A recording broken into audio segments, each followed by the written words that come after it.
A predestination paradox happens when a time traveler plays a role in creating the very conditions that led them to travel back in time in the first place. In this situation, events are caught in a loop.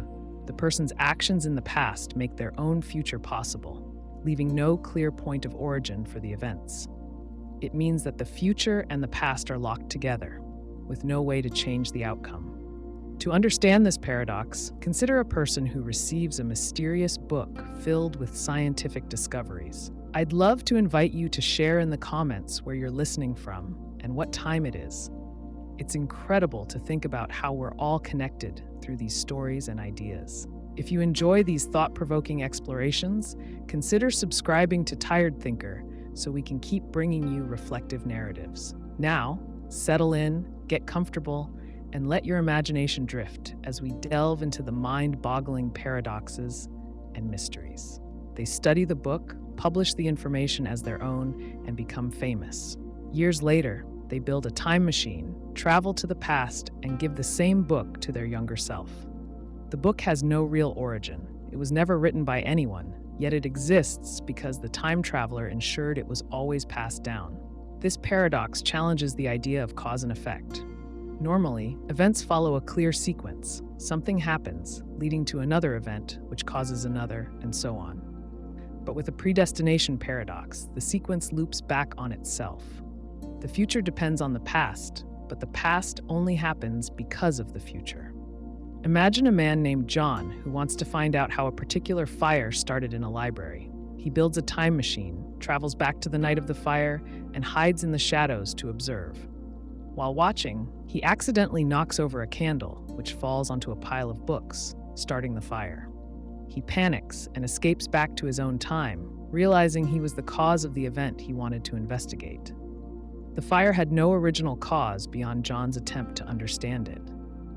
This kind of paradox appears often in fiction. In the classic example of the Greek tragedy Oedipus Rex, a prophecy states that Oedipus will kill his father and marry his mother. His parents, horrified by the prediction, abandon him as a baby, hoping to prevent it. But their actions set off a chain of events that lead to Oedipus growing up unaware of his origins. When he unknowingly kills his father and marries his mother, the prophecy comes true. Though not a time travel story, the same principle applies. Attempting to avoid fate ensures it happens. A more modern example appears in movies like The Terminator. In the film, a soldier from the future, Kyle Reese, is sent back in time to protect a woman named Sarah Connor from a killer robot. During his mission, he falls in love with her, and she becomes pregnant. The child she gives birth to is John Connor, the leader of the resistance against the machines. John Connor is the one who originally sent Reese back in time, meaning Reese was always destined to be his father. The timeline is fixed, and events occur in a way that makes their own existence necessary. Some argue that predestination paradoxes prove that free will does not exist in a universe where time travel is possible. If a person is locked into a timeline where their actions must always lead to the same outcome, they cannot make true choices. Any attempt to change the past results in the same future happening anyway. Others suggest that people still have choices, but their decisions ultimately fulfill the same outcome in ways they do not expect.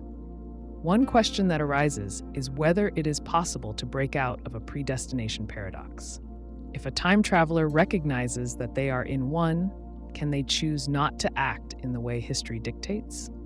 The problem is that if they refuse to take the action that sets events in motion, then history will have already been different from what they remember.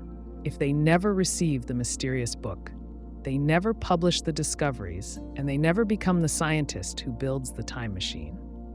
But without the time machine, there is no way to go back and prevent the book from arriving in the first place. This leads to a deeper philosophical issue about how time works. If time is fixed, then no action can ever change the past. Every event that has ever happened will always happen in the same way, ensuring that history remains intact.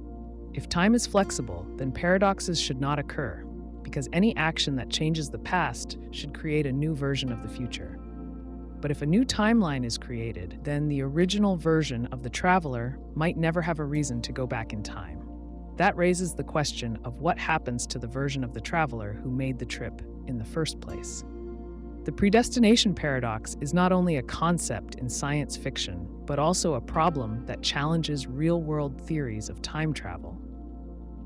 Physicists debate whether time loops could exist under the laws of quantum mechanics or general relativity. Some theories suggest that any action taken in the past would be self-correcting, preventing paradoxes. Others argue that time loops are simply impossible because they create logical contradictions. For example, if someone traveled back in time and gave their younger self the plans for a time machine, then who originally designed the machine? The knowledge exists in an endless cycle, but it never has an original creator. This is sometimes called an ontological paradox, because it deals with the origin of information or objects that exist without a clear point of creation. One possible resolution is the idea that time protects itself. If a traveler tries to change the past in a way that would cause a paradox, something will always intervene to prevent it. A gun might jam, a person might trip before they can take action, or events might unfold in an unexpected way that leads back to the original timeline. This is similar to the idea of Novikov's self-consistency principle, which states that time travel is possible, but only in a way that preserves the consistency of history. Despite its logical contradictions, the predestination paradox continues to be a fascinating idea in storytelling and philosophy. It raises questions about whether events are truly inevitable and whether free will exists in a world where the future is already written. Whether in movies, books, or theoretical physics discussions, the concept challenges the way people think about time and causality. If someone discovered time travel, would they use it to change the past, or would they unknowingly fulfill it? That is the question at the heart of the paradox. No matter how much someone tries to alter events, they might only be ensuring that things happen exactly as they always did. The future may not just influence the past, it may depend on it in ways no one can escape. A man steps into a time machine and travels back 500 years. He carries a book of Shakespeare's complete works. He finds a young, struggling playwright named William and hands him the book. Shakespeare studies it, copies the plays, and presents them as his own. Over time, these works become famous. Centuries later, the book finds its way into the hands of the time traveler. When he grows up, he decides to take it back to Shakespeare. This creates a loop. The plays exist, but they have no true author. Shakespeare didn't write them originally, he copied them from the book. The time traveler didn't write them either, he only delivered them to the past. The plays seem to appear out of nowhere, with no origin. This is the ontological paradox, also called the bootstrap paradox. It happens when something exists without a clear point of creation. Information, objects, and even people can fall into this loop, raising questions about causality, existence, and time travel. Another example involves an inventor who builds a time machine. Before she finishes her work, an older version of herself appears and hands her the completed design. She studies it, builds the machine, and later travels back in time to give the plans to her younger self. In this case, the design has no clear origin. The younger self never invents it. She only receives it. The older self never invents it either. She only delivers it. The machine exists, but no one actually creates it. The ontological paradox suggests that something can exist without being created in the usual sense.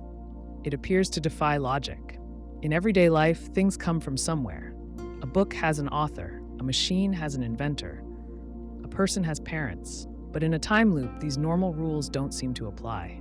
If time travel is possible, does it mean objects and knowledge can exist without a source? Or does it mean our understanding of cause and effect is incomplete? Science fiction explores this paradox in different ways. In the movie Tenet, characters experience events before they cause them. Information moves backward through time, creating a loop where the source is unclear. In Doctor Who, a musician copies Beethoven's symphonies from a future recording, making Beethoven unnecessary.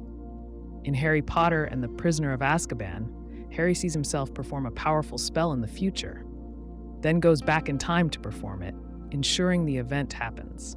In all these cases, something exists without an original source. Some theories try to explain this paradox. One idea is that time is self-consistent. If an object exists in a loop, it always existed that way. The universe allows the loop because it doesn't create contradictions. Another idea is that the paradox suggests time travel to the past is impossible. If time travel could create something from nothing, it would break the laws of physics. Some scientists believe that nature must prevent these loops, either by making time travel impossible or by changing events so the paradox never happens. Others argue that the paradox proves the existence of multiple timelines. If an object travels back in time, it may enter a new timeline where it has an origin, even if it appears not to. Imagine a man who reads a book about a lost ancient language. He learns it so well that he becomes the world's leading expert. One day, he finds himself in the past, where he teaches the language to its original speakers. The language survives only because he preserved it. But if he only learned it from the book, and the book only existed because of his actions, where did the language come from? It should have disappeared, yet it remains. This paradox raises deep philosophical questions. If an object or idea has no origin, does it really exist? If knowledge is passed through time without an initial creator, is it truly knowledge? Can someone be their own creator? If a person is stuck in a time loop where they always exist, did they ever have a real birth? The paradox challenges how we understand identity, history, and reality. In a practical sense, this paradox could have strange effects. Imagine a scientist from the future teaches Einstein the theory of relativity before he discovers it. Einstein publishes the theory, and the world accepts it. Later, the scientist learns it from history books and travels back in time to teach it to Einstein. If Einstein never came up with the idea himself, is he still the author? Would the theory exist if the scientist hadn't gone back? Or does it exist outside normal time, forever looping without a starting point? If an object, like a watch, appears in a time loop, does it wear down over time? If the same watch is passed back and forth forever, does it ever break? If it never ages, does it defy physics? If it does age, at what point does it become too damaged to pass back? If time loops exist, how does wear and tear work? A darker version of this paradox involves people. Imagine a child is abandoned at a doorstep in the year 1900. A kind stranger raises them, and they grow up, eventually traveling back in time. They find a baby on a doorstep and decide to raise it, repeating the cycle. The child has no parents in the traditional sense, no beginning, yet they exist. If they were never born in the usual way, are they real? What happens if they break the loop and refuse to travel back? This paradox questions the nature of free will. If a person knows they are part of a time loop, can they break it? If a scientist knows she only invented something because of time travel, can she decide not to build it? If a book only exists because a time traveler delivered it to the past, what happens if they burn it? Some theories suggest the universe prevents paradoxes by forcing events to align. If you try to change the loop, something will stop you. But if time travel allows true freedom, loops should be breakable. If they are breakable, do they ever really exist? In the end, the ontological paradox forces us to rethink time, creation, and logic. It suggests a world where cause and effect break down. It challenges the idea that everything must have an origin. Whether time travel is possible or not, the paradox remains a fascinating problem. If something can exist without a creator, what does that mean for the nature of existence itself? A scientist sits in a quiet room staring at a piece of paper. On it is an equation that will change the world. She does not know where it came from. A stranger handed it to her years ago, and now she understands its power. The formula will lead to a breakthrough in clean energy, something no one has been able to achieve. She publishes her findings, and the world celebrates her discovery. Decades later, a young physicist travels back in time, eager to ensure this knowledge reaches the right hands. He finds the scientist in her early years and gives her the equation. The cycle continues. The knowledge exists, but it has no origin. A time loop like this presents a fundamental problem. The equation has no point of creation. It is passed through time without anyone actually discovering it. This is called an information loop, a paradox where knowledge, facts, or ideas exist but have no true beginning. The information remains in circulation, moving from one point in time to another, but never originating anywhere. This paradox challenges the way we understand cause and effect. In everyday life, discoveries come from research, observation, or experimentation. A scientist works for years to develop a theory. A writer spends months crafting a novel. A musician practices for hours before composing a masterpiece. In an information loop, the process never happens. The knowledge simply appears. Imagine another example. A struggling writer receives an old book from a mysterious visitor. The book is filled with stories that inspire him. He copies them down, believing he has found his voice. The book is a success, and he becomes famous. Years later, he grows old and realizes he must pass on the book. He travels back in time and gives it to his younger self. He never wrote the stories, yet they exist. Who is the real author? The knowledge remains, but its origin is lost. Information loops break the natural order of learning and creation. They suggest that knowledge does not need a source, which contradicts how progress normally works. If something exists without an origin, does it truly exist? Can something be considered a discovery if no one actually discovered it? This paradox appears often in science fiction. A character learns an important fact from a future version of themselves. That information shapes their decisions. When they reach the future, they pass the same fact back to their past self.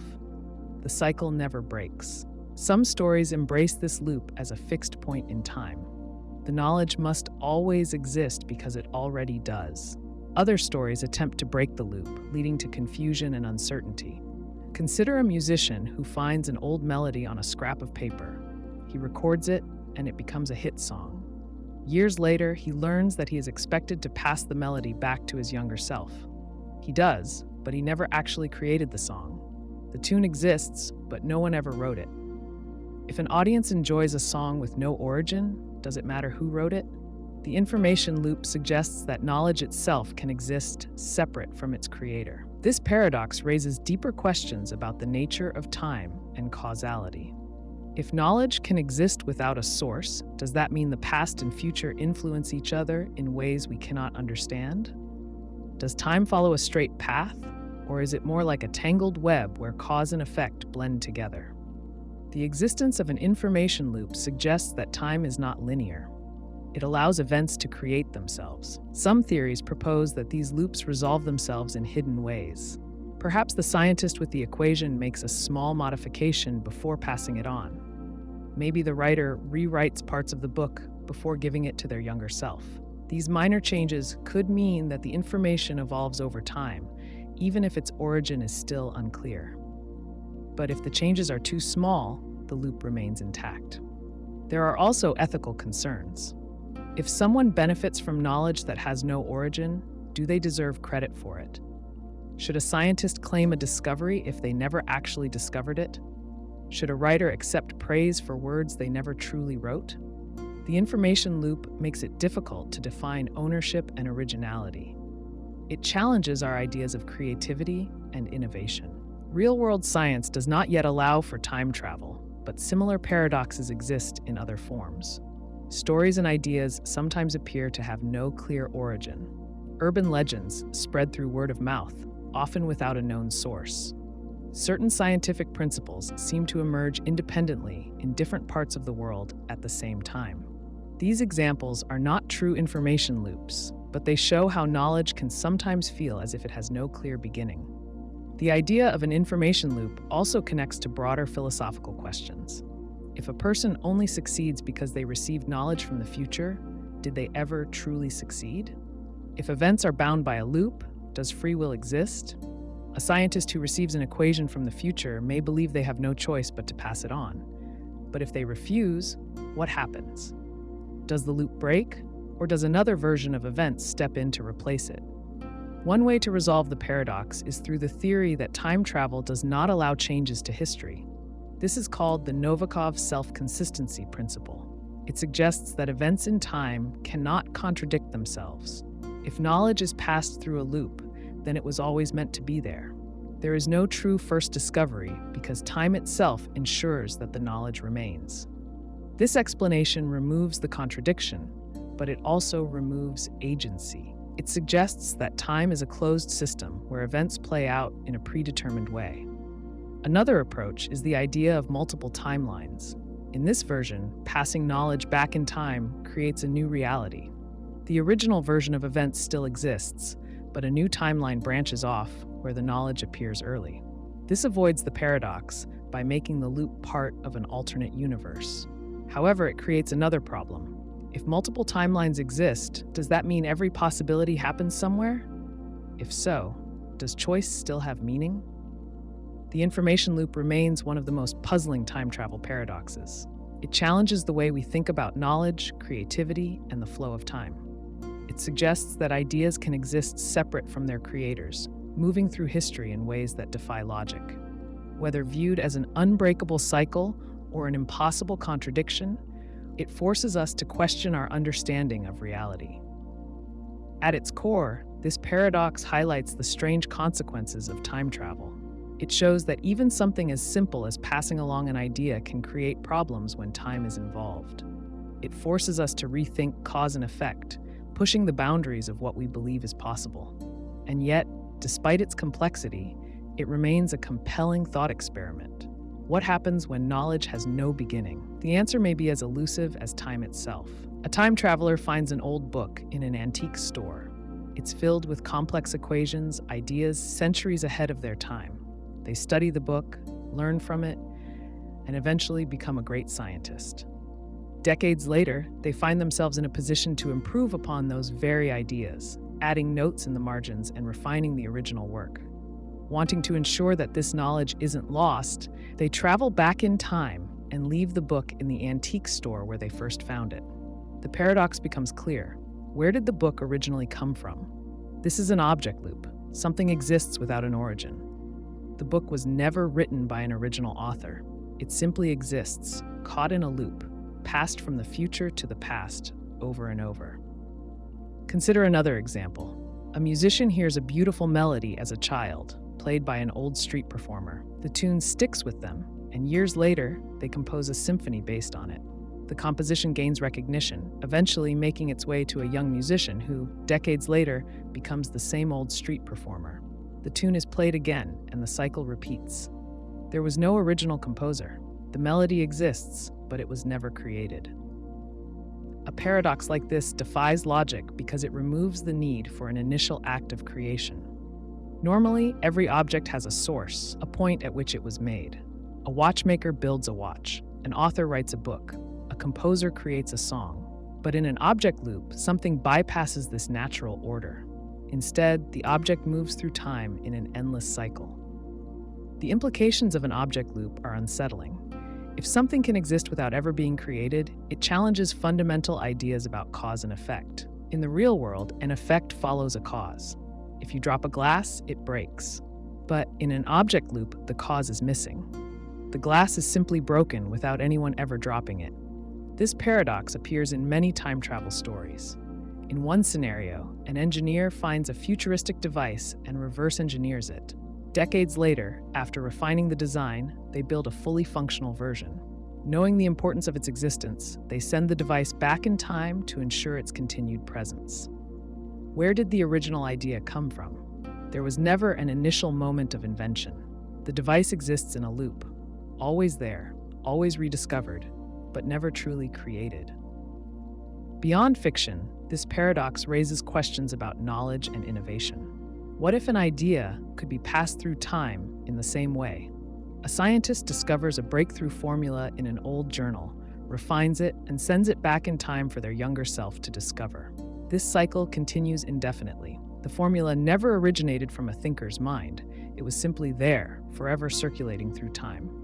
The object loop suggests that reality may not function in the straightforward way we assume.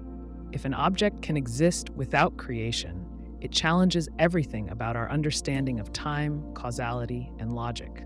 In a practical sense, it means something could appear in history without any natural explanation.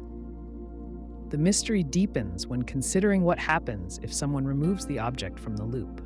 If the scientist chooses not to send the book back in time, does the knowledge disappear? If the musician decides not to play the melody, does it vanish from existence?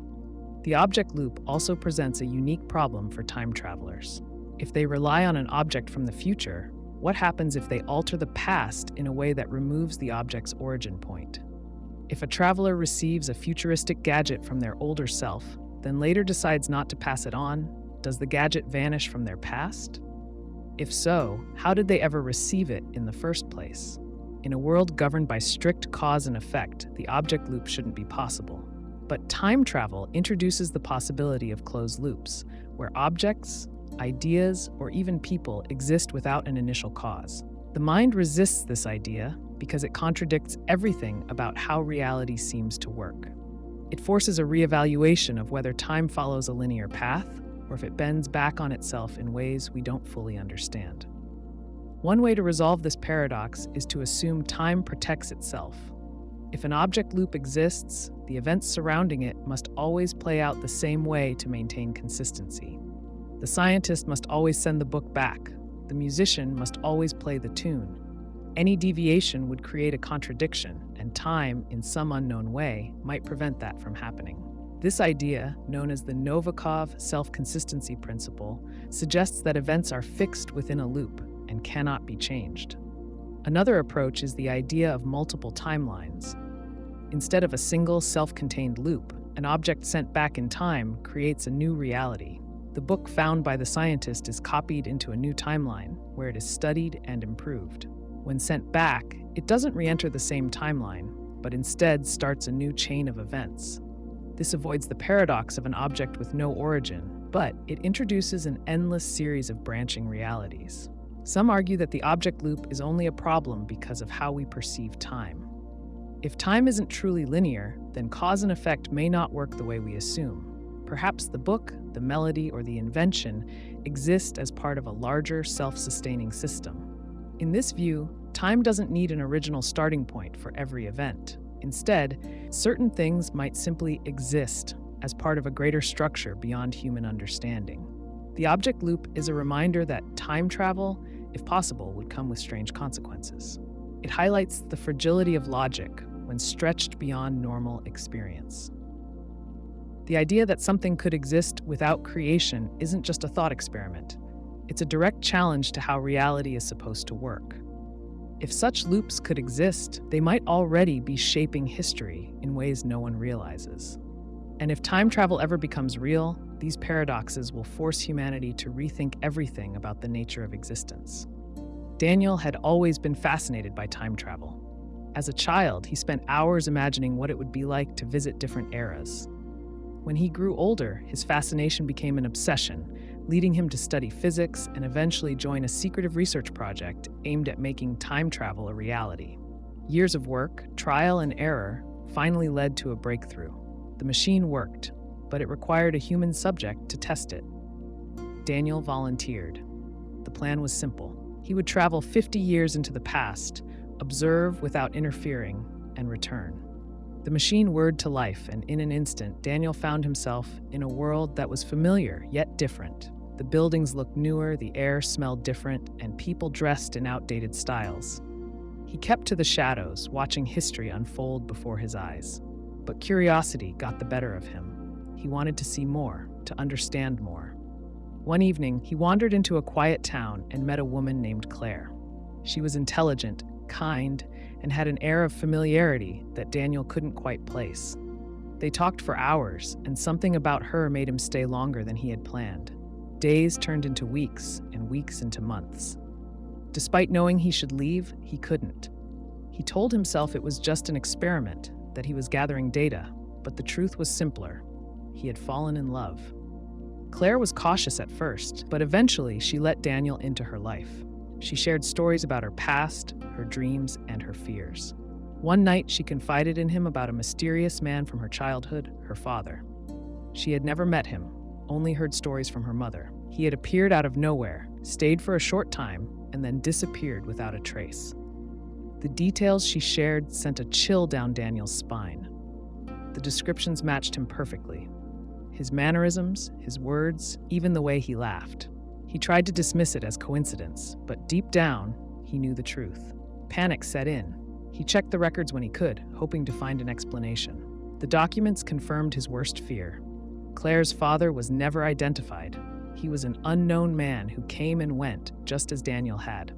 The implications were clear. He was his own ancestor. If he left now, Claire would never be born, and if Claire was never born, then neither would he. The paradox folded in on itself, trapping him in a cycle with no escape. He thought of running, of pretending it wasn't real, but the logic was undeniable. His very existence hinged on him staying. He could not change the past without erasing himself. The weight of it crushed him, but there was no choice. He stayed, raising Claire with love and care, knowing all along that one day he would have to vanish. He had become the man from the stories, the ghost in the records, the mystery that never had an answer. Years later, when Claire had grown and started her own life, Daniel returned to the time machine, older and weary. He had done what was required, played his part in a cycle that had no beginning or end. He activated the machine and returned to his time, stepping out with a deep understanding that he had never been in control. He had not chosen his fate. It had been written long before he ever realized it. The researchers welcomed him back, eager to hear about his journey, but Daniel said nothing. He had gone in search of knowledge and returned with a burden. He could not break the cycle. It was not a riddle to be solved, but a loop that sustained itself. The past was set in stone, not because it could not change, but because changing it would unravel everything. He saw the faces of his colleagues, still filled with excitement and hope, and he envied them. They still believed they had a choice. Daniel walked away from the project, leaving behind the machine, the research, and the dreams of time travel. He had seen too much to continue. The truth was clear now. Some things were not meant to be tampered with. Some loops were best left closed. The past, present, and future were not separate, but one endless cycle. He had traveled through time not to change it, but to fulfill it. The paradox was not a mistake. It was the design. A man builds a time machine. He steps inside, sets the date, and travels back to the 1920s. He walks down a cobblestone street, past Model T Fords and men in bowler hats. He knows exactly where he is going. He heads to a house where his grandfather, a young man at the time, lives. Without hesitation, he pulls out a gun and kills him. The moment the bullet hits, something strange should happen. If the grandfather dies before having children, the time traveler is never born. If he is never born, he can never build the time machine, never travel back in time, and never pull the trigger. And yet, here he is, holding the gun. This is the grandfather paradox. It is a contradiction that arises when someone changes the past in a way that would prevent them from existing in the first place. The problem isn't just about killing a grandfather. Any action that removes the conditions necessary for the time traveler's existence creates the same paradox. If a traveler steps on the wrong insect, delays a critical event, or even prevents their parents from meeting, the same problem appears. The paradox is simple. If someone erases their own past, how can they exist to do it in the first place? The paradox is a staple of time travel discussions because it exposes the conflict between causality and free will. If time travel is possible, the traveler should have the ability to act freely in the past. But if their actions prevent their own existence, they should not be able to act at all. The moment a traveler does something that erases their own origins, the logic of cause and effect breaks down. This contradiction is what makes the grandfather paradox so powerful. It is not just about time travel, it is about the limits of reality itself. One way to resolve the paradox is through the idea of self-consistency. This idea suggests that time travel is possible, but history is fixed. Under this model, a traveler could go back in time, but they would always fail to change events in a way that creates a paradox. If they attempt to kill their grandfather, something will stop them. The gun might jam, a bystander might intervene, the traveler might have second thoughts at the last moment. No matter what, history prevents contradictions from forming. This approach keeps time travel logically possible, but it removes free will from the equation. The traveler can move through time, but they can't alter anything in a meaningful way. Every event unfolds exactly as it always has. Even if they think they are making choices, they are really just acting out events that were always meant to happen. This idea appears in many time travel stories, where characters try to change the past only to find that their actions were always part of history. They were never really changing anything, they were fulfilling it. Another possible resolution is the idea of parallel timelines. In this model, Every time a traveler changes the past, a new timeline branches off. When the traveler kills their grandfather, they do not erase themselves from existence. Instead, they create a new reality where they were never born. But their original timeline still exists. The traveler came from a world where their grandfather lived, built the time machine, and sent them back. That timeline remains intact, even if the one they are in has now changed. This approach avoids contradictions, but it raises new questions. If every action creates a new timeline, then time travelers are not really changing their own past. They are simply jumping between different realities. The traveler who kills their grandfather never disappears. They continue to exist because they came from a timeline where they were born. But in the new timeline, there is no version of them growing up to build the machine. So where do they go? Can they ever return to their original world, or are they stuck in this altered reality forever? There is also the possibility that time travel simply does not work in a way that allows paradoxes to form. The laws of physics may have built-in protections against contradictions. Some theories suggest that any attempt to travel back in time would be met with resistance from the universe itself. The closer a traveler gets to an event that would create a paradox, the harder it becomes to influence it. This could mean that certain points in time are locked, unable to be changed, no matter what someone tries. It could also mean that time travel is limited in scope. Perhaps one can visit the past, but not interact with it in any way that alters the course of history. Another explanation is that time travel, at least in the way we imagine it, is impossible. The paradox may not need a resolution because it may be a sign that the entire concept is flawed. If the existence of paradoxes means that time travel cannot logically function, then the laws of physics may simply prevent it from happening. This is the view held by many scientists. While equations in general relativity allow for time loops, practical barriers, such as the need for negative energy or the instability of wormholes, suggest that nature has ways of stopping these contradictions before they can ever arise.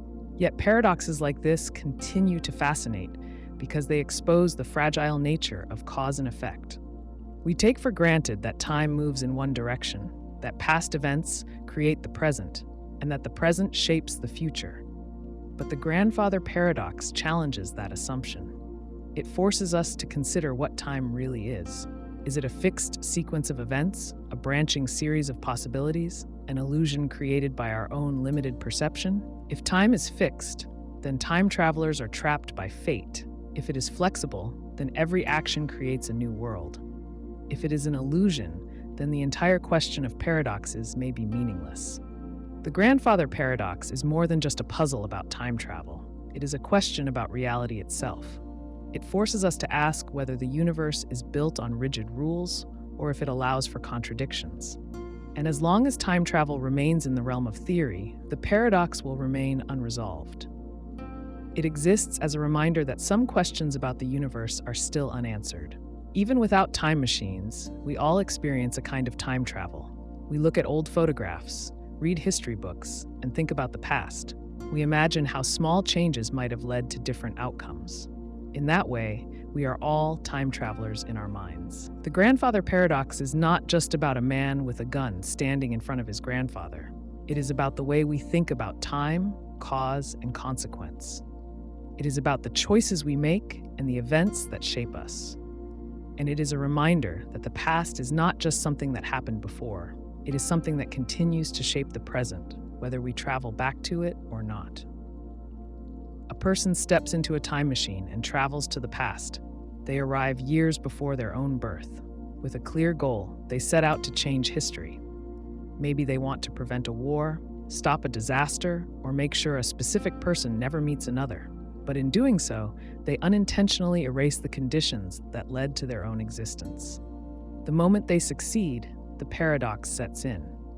If they were never born, how could they have traveled to the past in the first place? This contradiction sits at the heart of the Self-Erasure Paradox. It challenges the logic of time travel by creating an event that negates its own cause. If a person erases themselves, they cannot have performed the action that led to their erasure.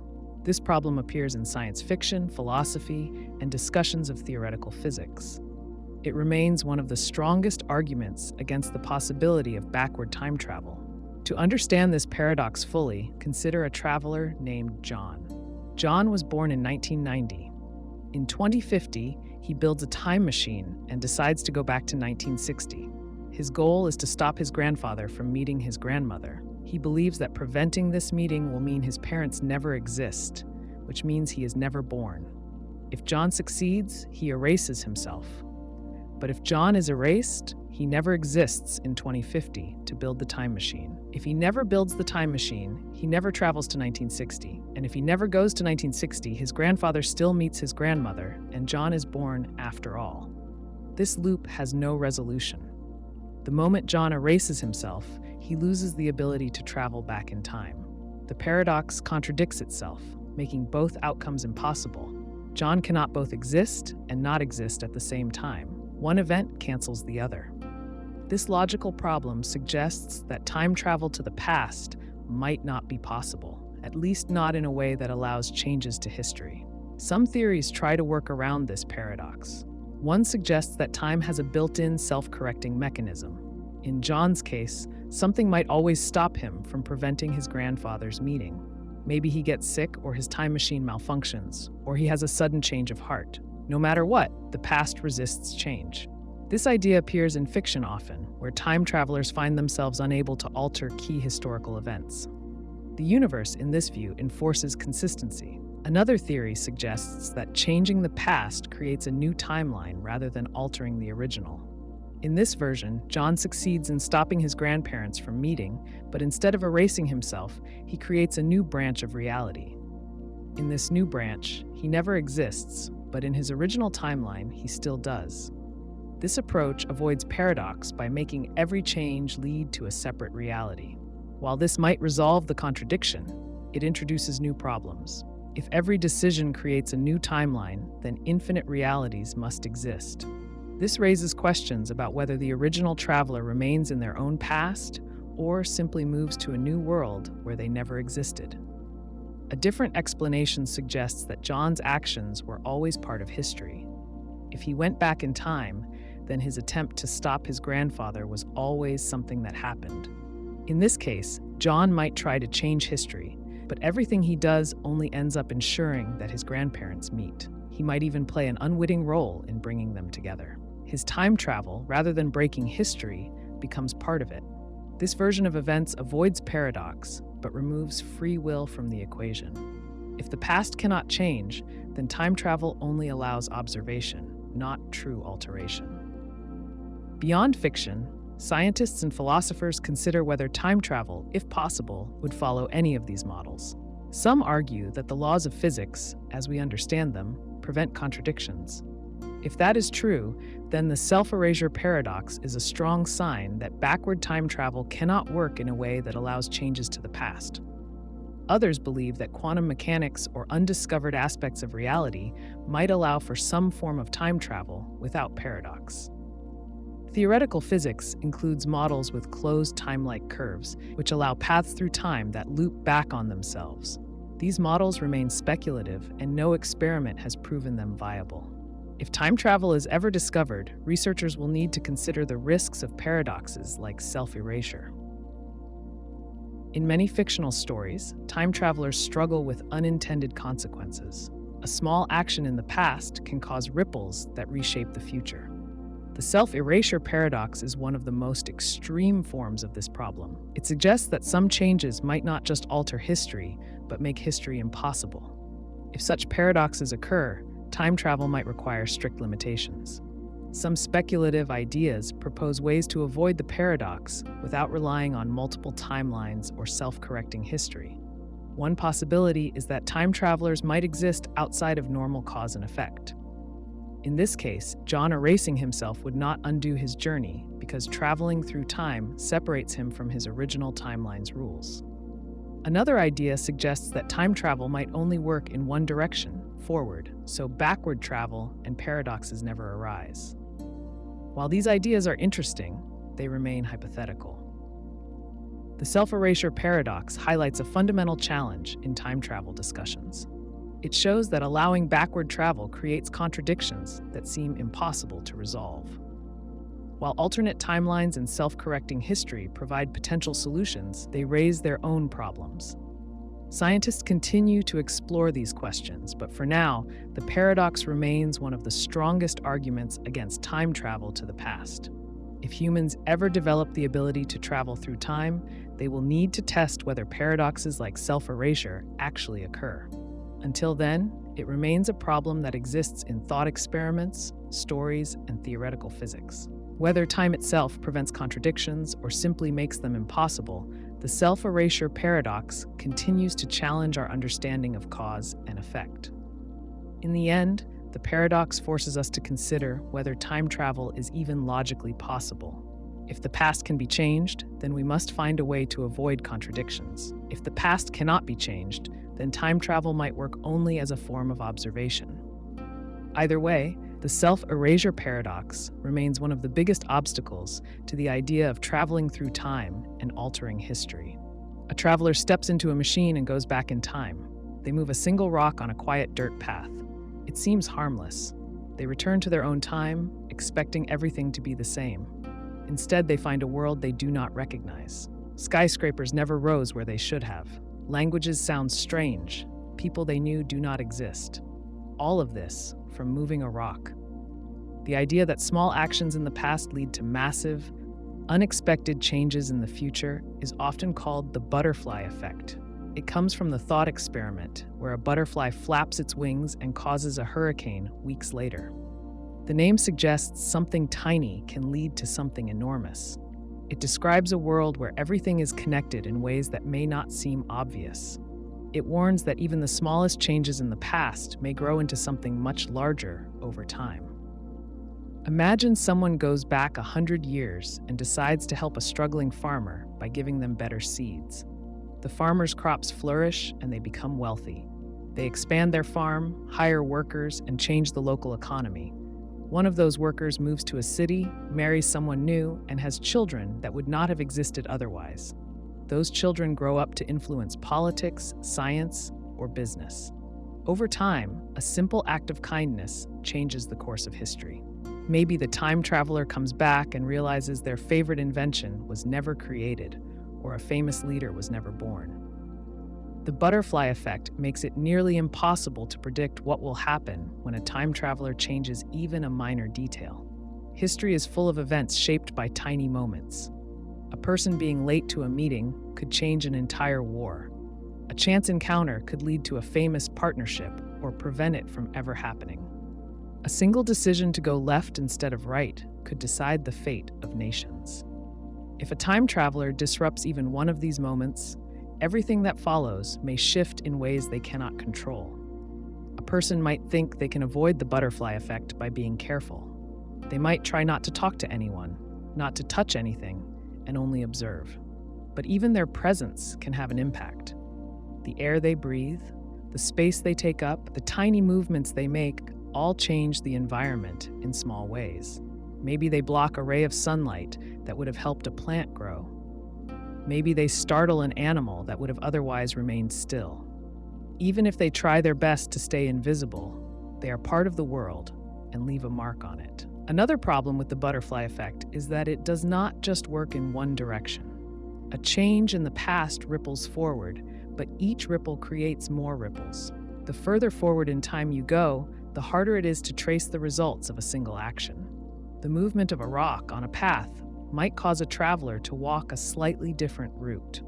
That change might delay their arrival at an important meeting by just a few seconds. But that delay could mean the meeting plays out in a completely different way.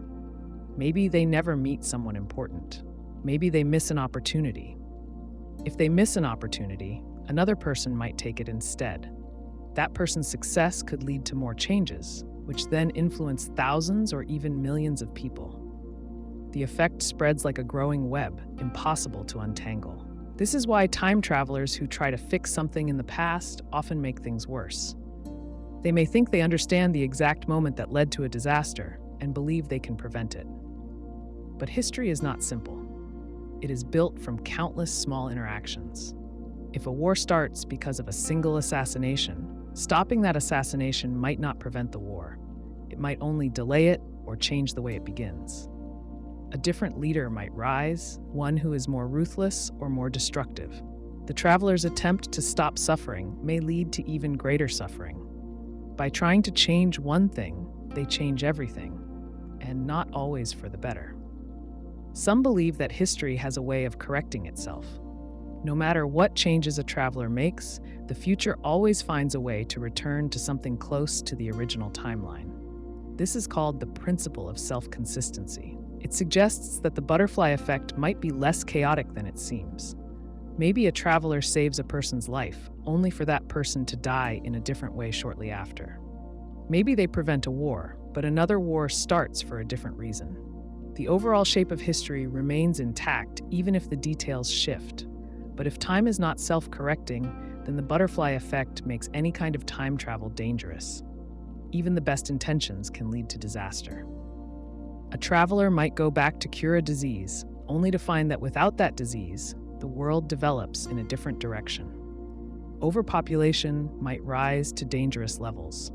A leader who would have died from the disease might live longer and make terrible decisions. The traveler's attempt to help might destroy everything they care about. One of the most troubling ideas about the butterfly effect is that it suggests people have less control than they think. If small actions have massive consequences, then every choice a person makes is shaping the future in unpredictable ways. A simple decision to wake up late or take a different route to work might mean meeting someone new, missing an opportunity, or even causing an accident. If such tiny moments can have such big effects, then predicting or controlling the future may be impossible. In some versions of time travel, people believe they can create alternate timelines. If they change something in the past, they do not erase their original future, but instead create a new one. This means that even if a traveler makes a mistake, their own time remains safe. But this raises its own problems.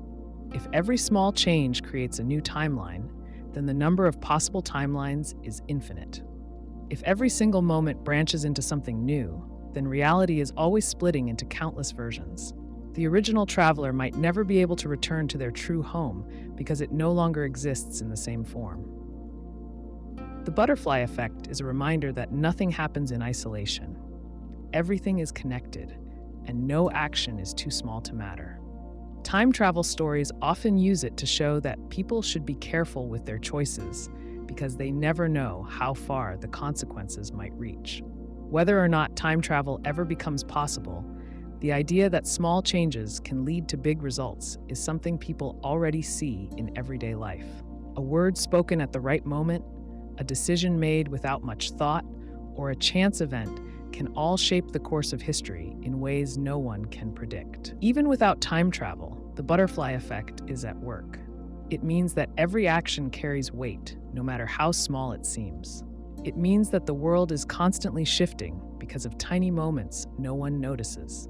If a single butterfly can change the weather, then every step a person takes might be shaping a future they cannot yet see. Dr. Evelyn Carter spent years developing the Carter field equation, a formula that unlocked the key to stabilizing wormholes. Her discovery made time travel possible, though few knew it.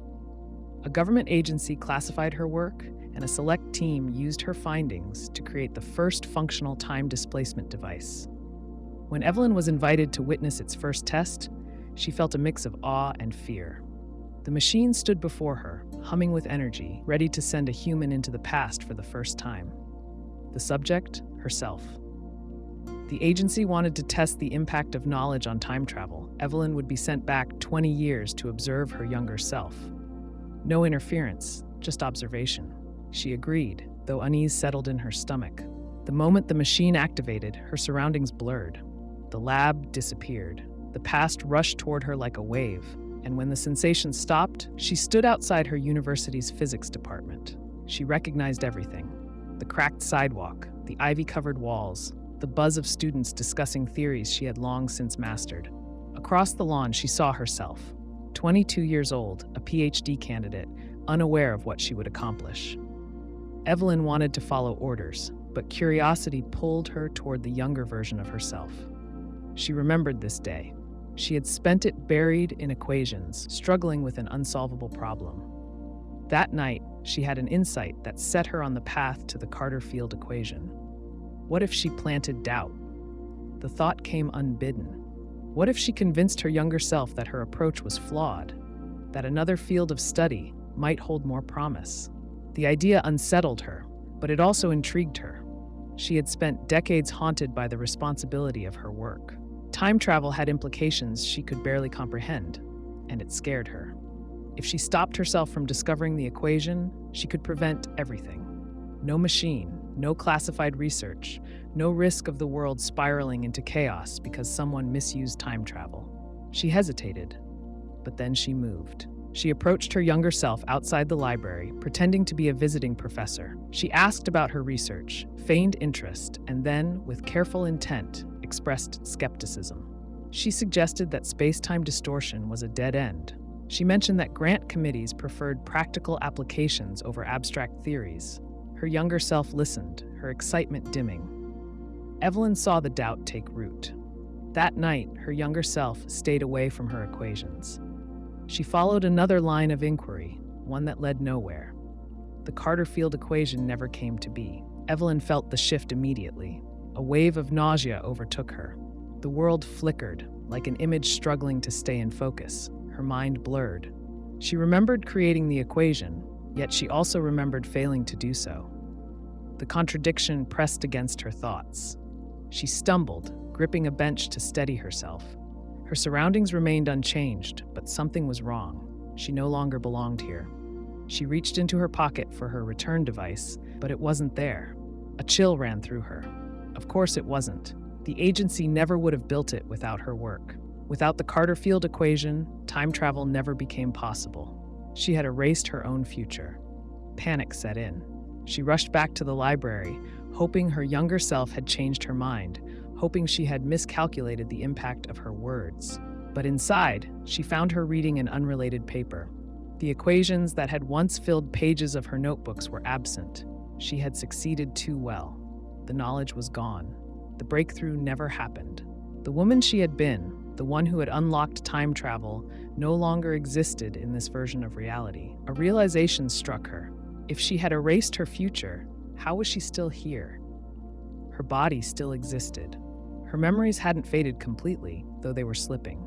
Her mind wavered between two versions of herself, the scientist who had changed the world and the one who had failed to do so. She existed in contradiction, trapped between cause and effect. Time hadn't corrected itself. It had broken. She staggered outside, disoriented. The world looked the same, but it felt different. Time had twisted around her. She had become a paradox, a fragment of a reality that no longer fit.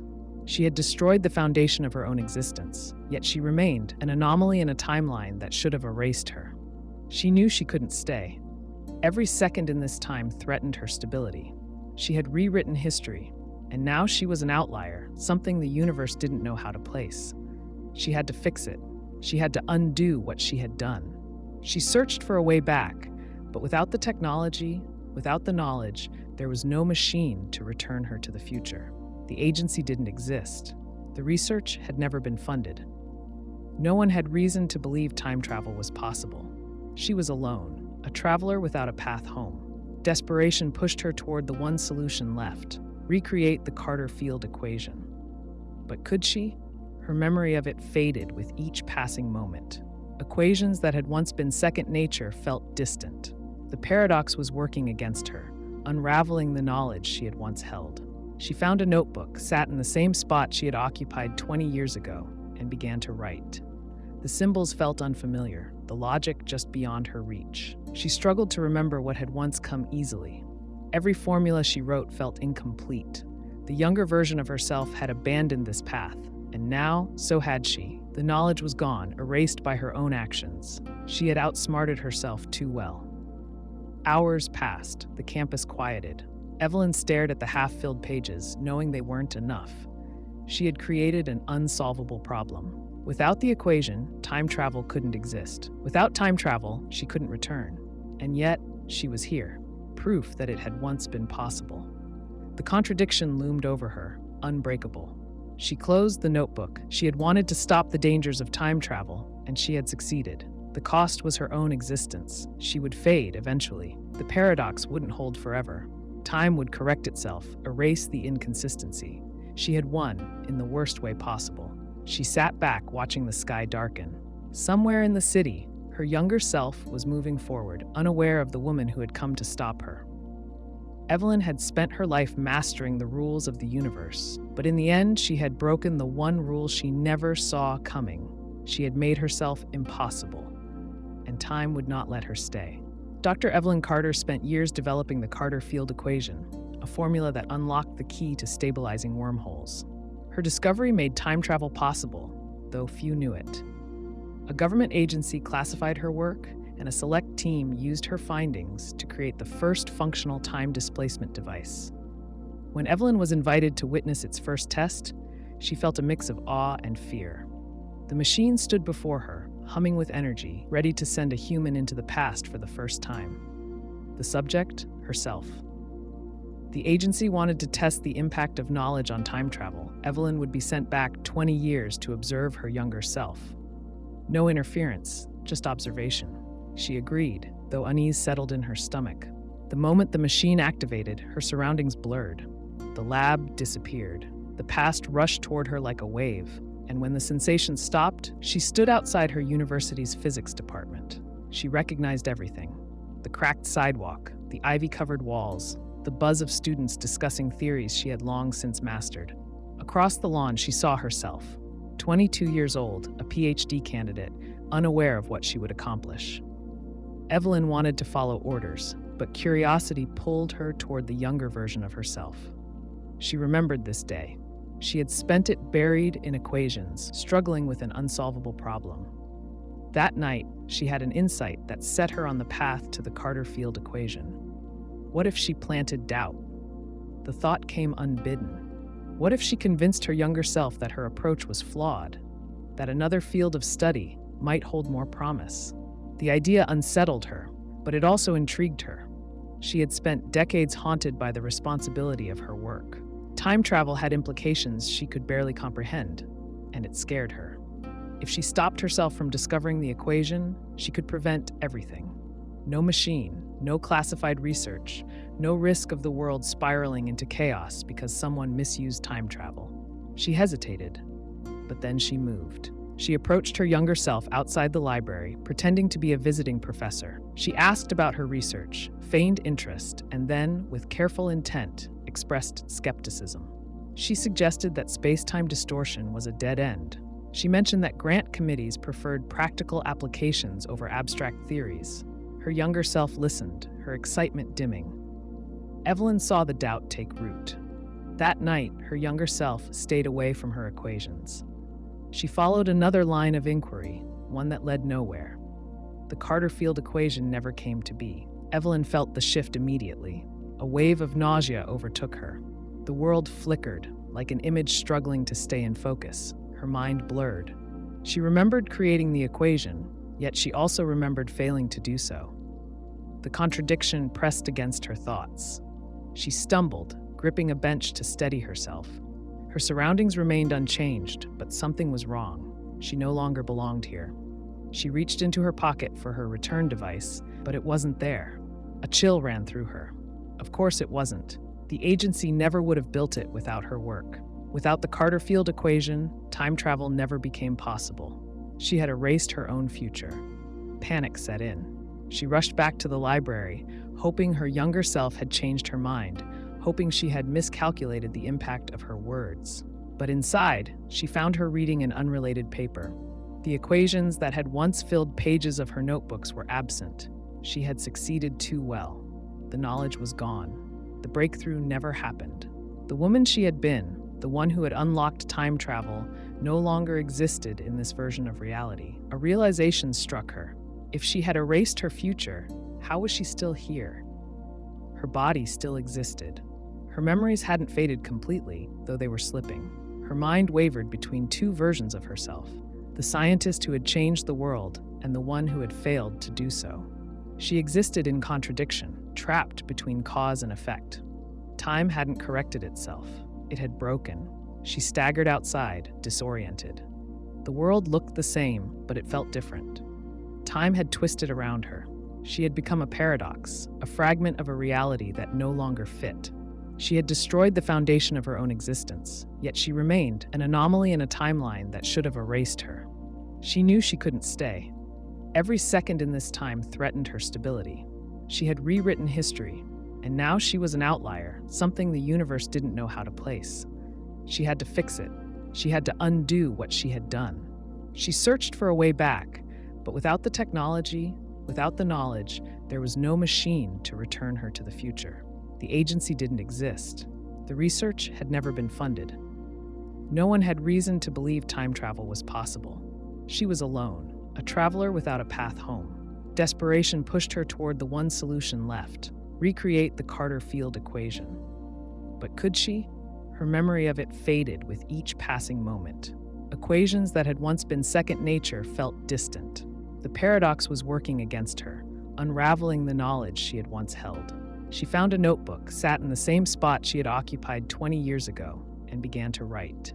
The symbols felt unfamiliar, the logic just beyond her reach. She struggled to remember what had once come easily. Every formula she wrote felt incomplete. The younger version of herself had abandoned this path, and now, so had she. The knowledge was gone, erased by her own actions. She had outsmarted herself too well. Hours passed, the campus quieted. Evelyn stared at the half-filled pages, knowing they weren't enough. She had created an unsolvable problem. Without the equation, time travel couldn't exist. Without time travel, she couldn't return. And yet, she was here, proof that it had once been possible. The contradiction loomed over her, unbreakable. She closed the notebook. She had wanted to stop the dangers of time travel, and she had succeeded. The cost was her own existence. She would fade eventually. The paradox wouldn't hold forever. Time would correct itself, erase the inconsistency. She had won, in the worst way possible. She sat back, watching the sky darken. Somewhere in the city, her younger self was moving forward, unaware of the woman who had come to stop her. Evelyn had spent her life mastering the rules of the universe, but in the end, she had broken the one rule she never saw coming. She had made herself impossible, and time would not let her stay. A person steps into a time machine and travels back 100 years. They make a small change, perhaps stepping on an insect or moving a single object. When they attempt to return to their original time, they find the world unrecognizable. The history they once knew is gone, replaced by something else. This is the split timeline paradox. The core of this paradox is the question of what happens to the original timeline when a traveler creates a new one. If changing the past results in a different future, does that mean the old future ceases to exist? Or does it continue, branching into a separate reality? The answer is not simple, and it depends on the rules that govern time travel in a given scenario. One possible explanation is that time is like a river.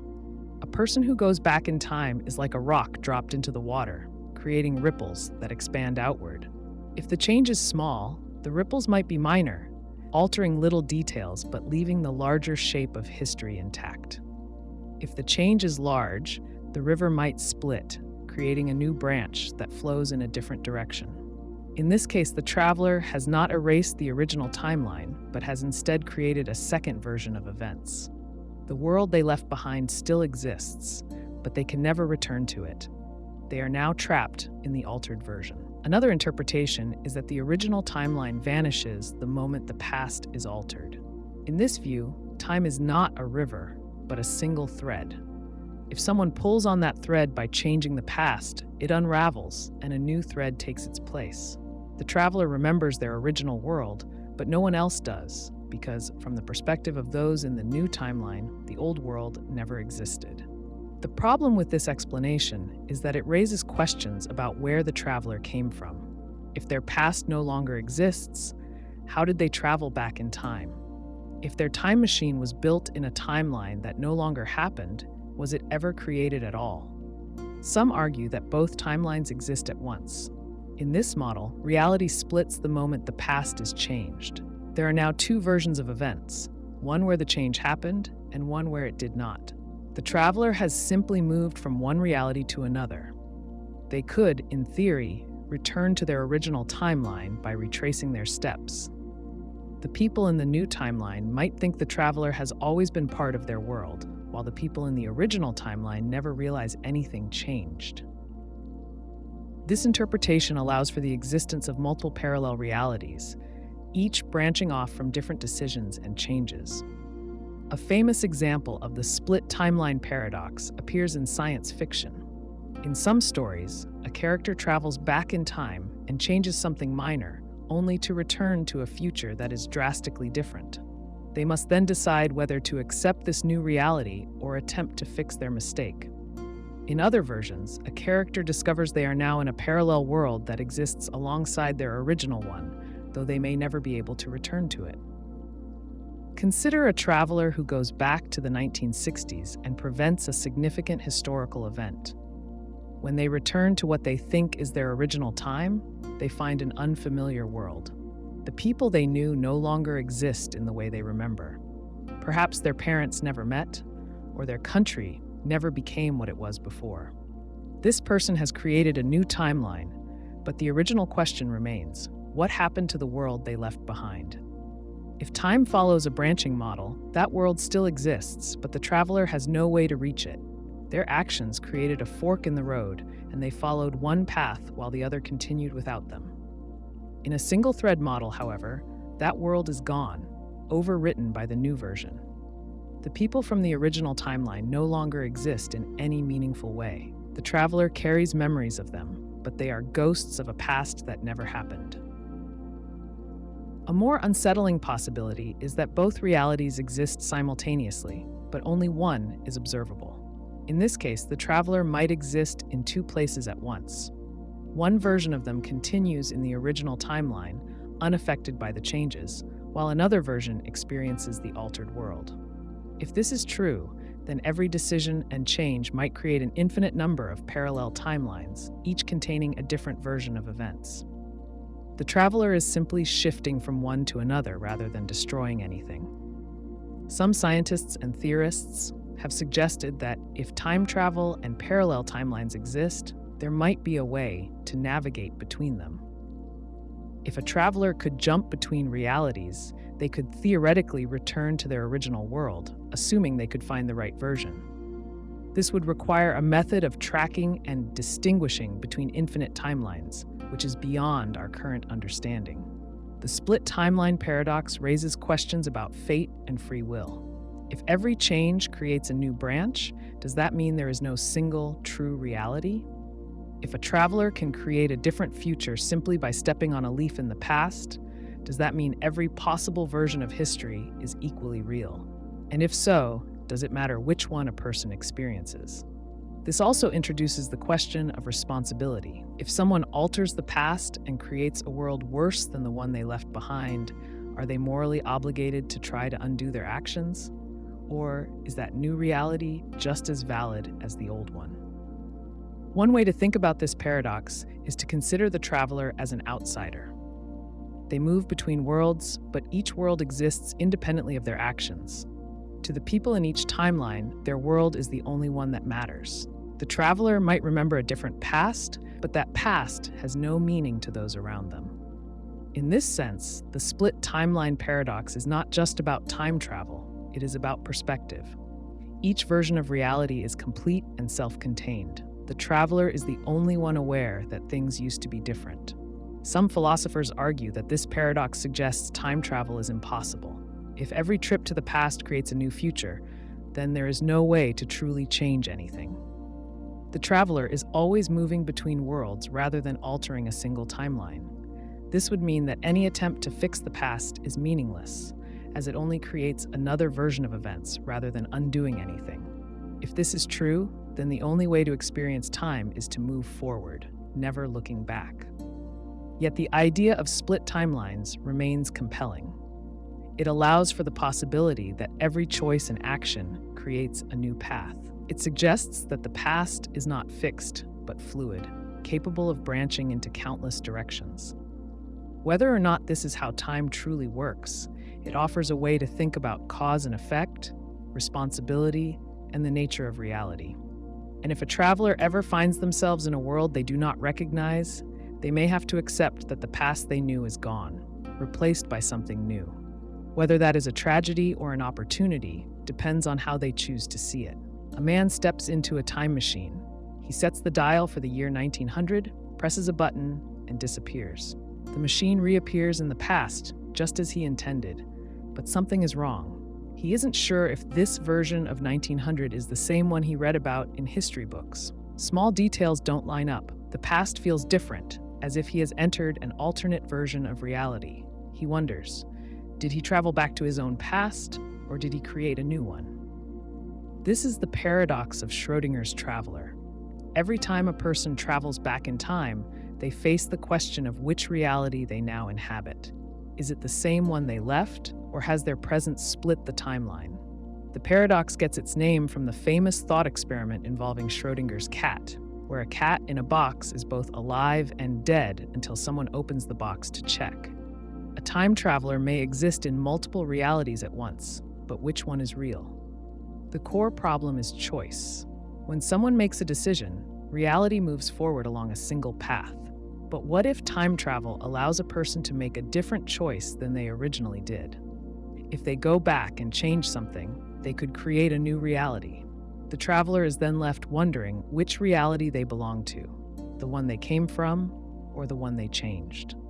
Imagine a woman who invents time travel. She tests her machine by going back to stop herself from ever building it. If she succeeds, then the machine never existed, which means she never traveled in time. But if she never traveled, then nothing changed, and she would still invent the machine. This contradiction suggests that either time prevents such changes from happening, or multiple realities exist where each outcome plays out separately. If multiple realities exist, then a time traveler doesn't just move through time, they shift into a different version of events. Suppose a man travels back to 1963 and prevents the assassination of John F. Kennedy. If he returns to the future, he may find himself in a world where history recorded no such assassination. But what happened to the world he originally came from?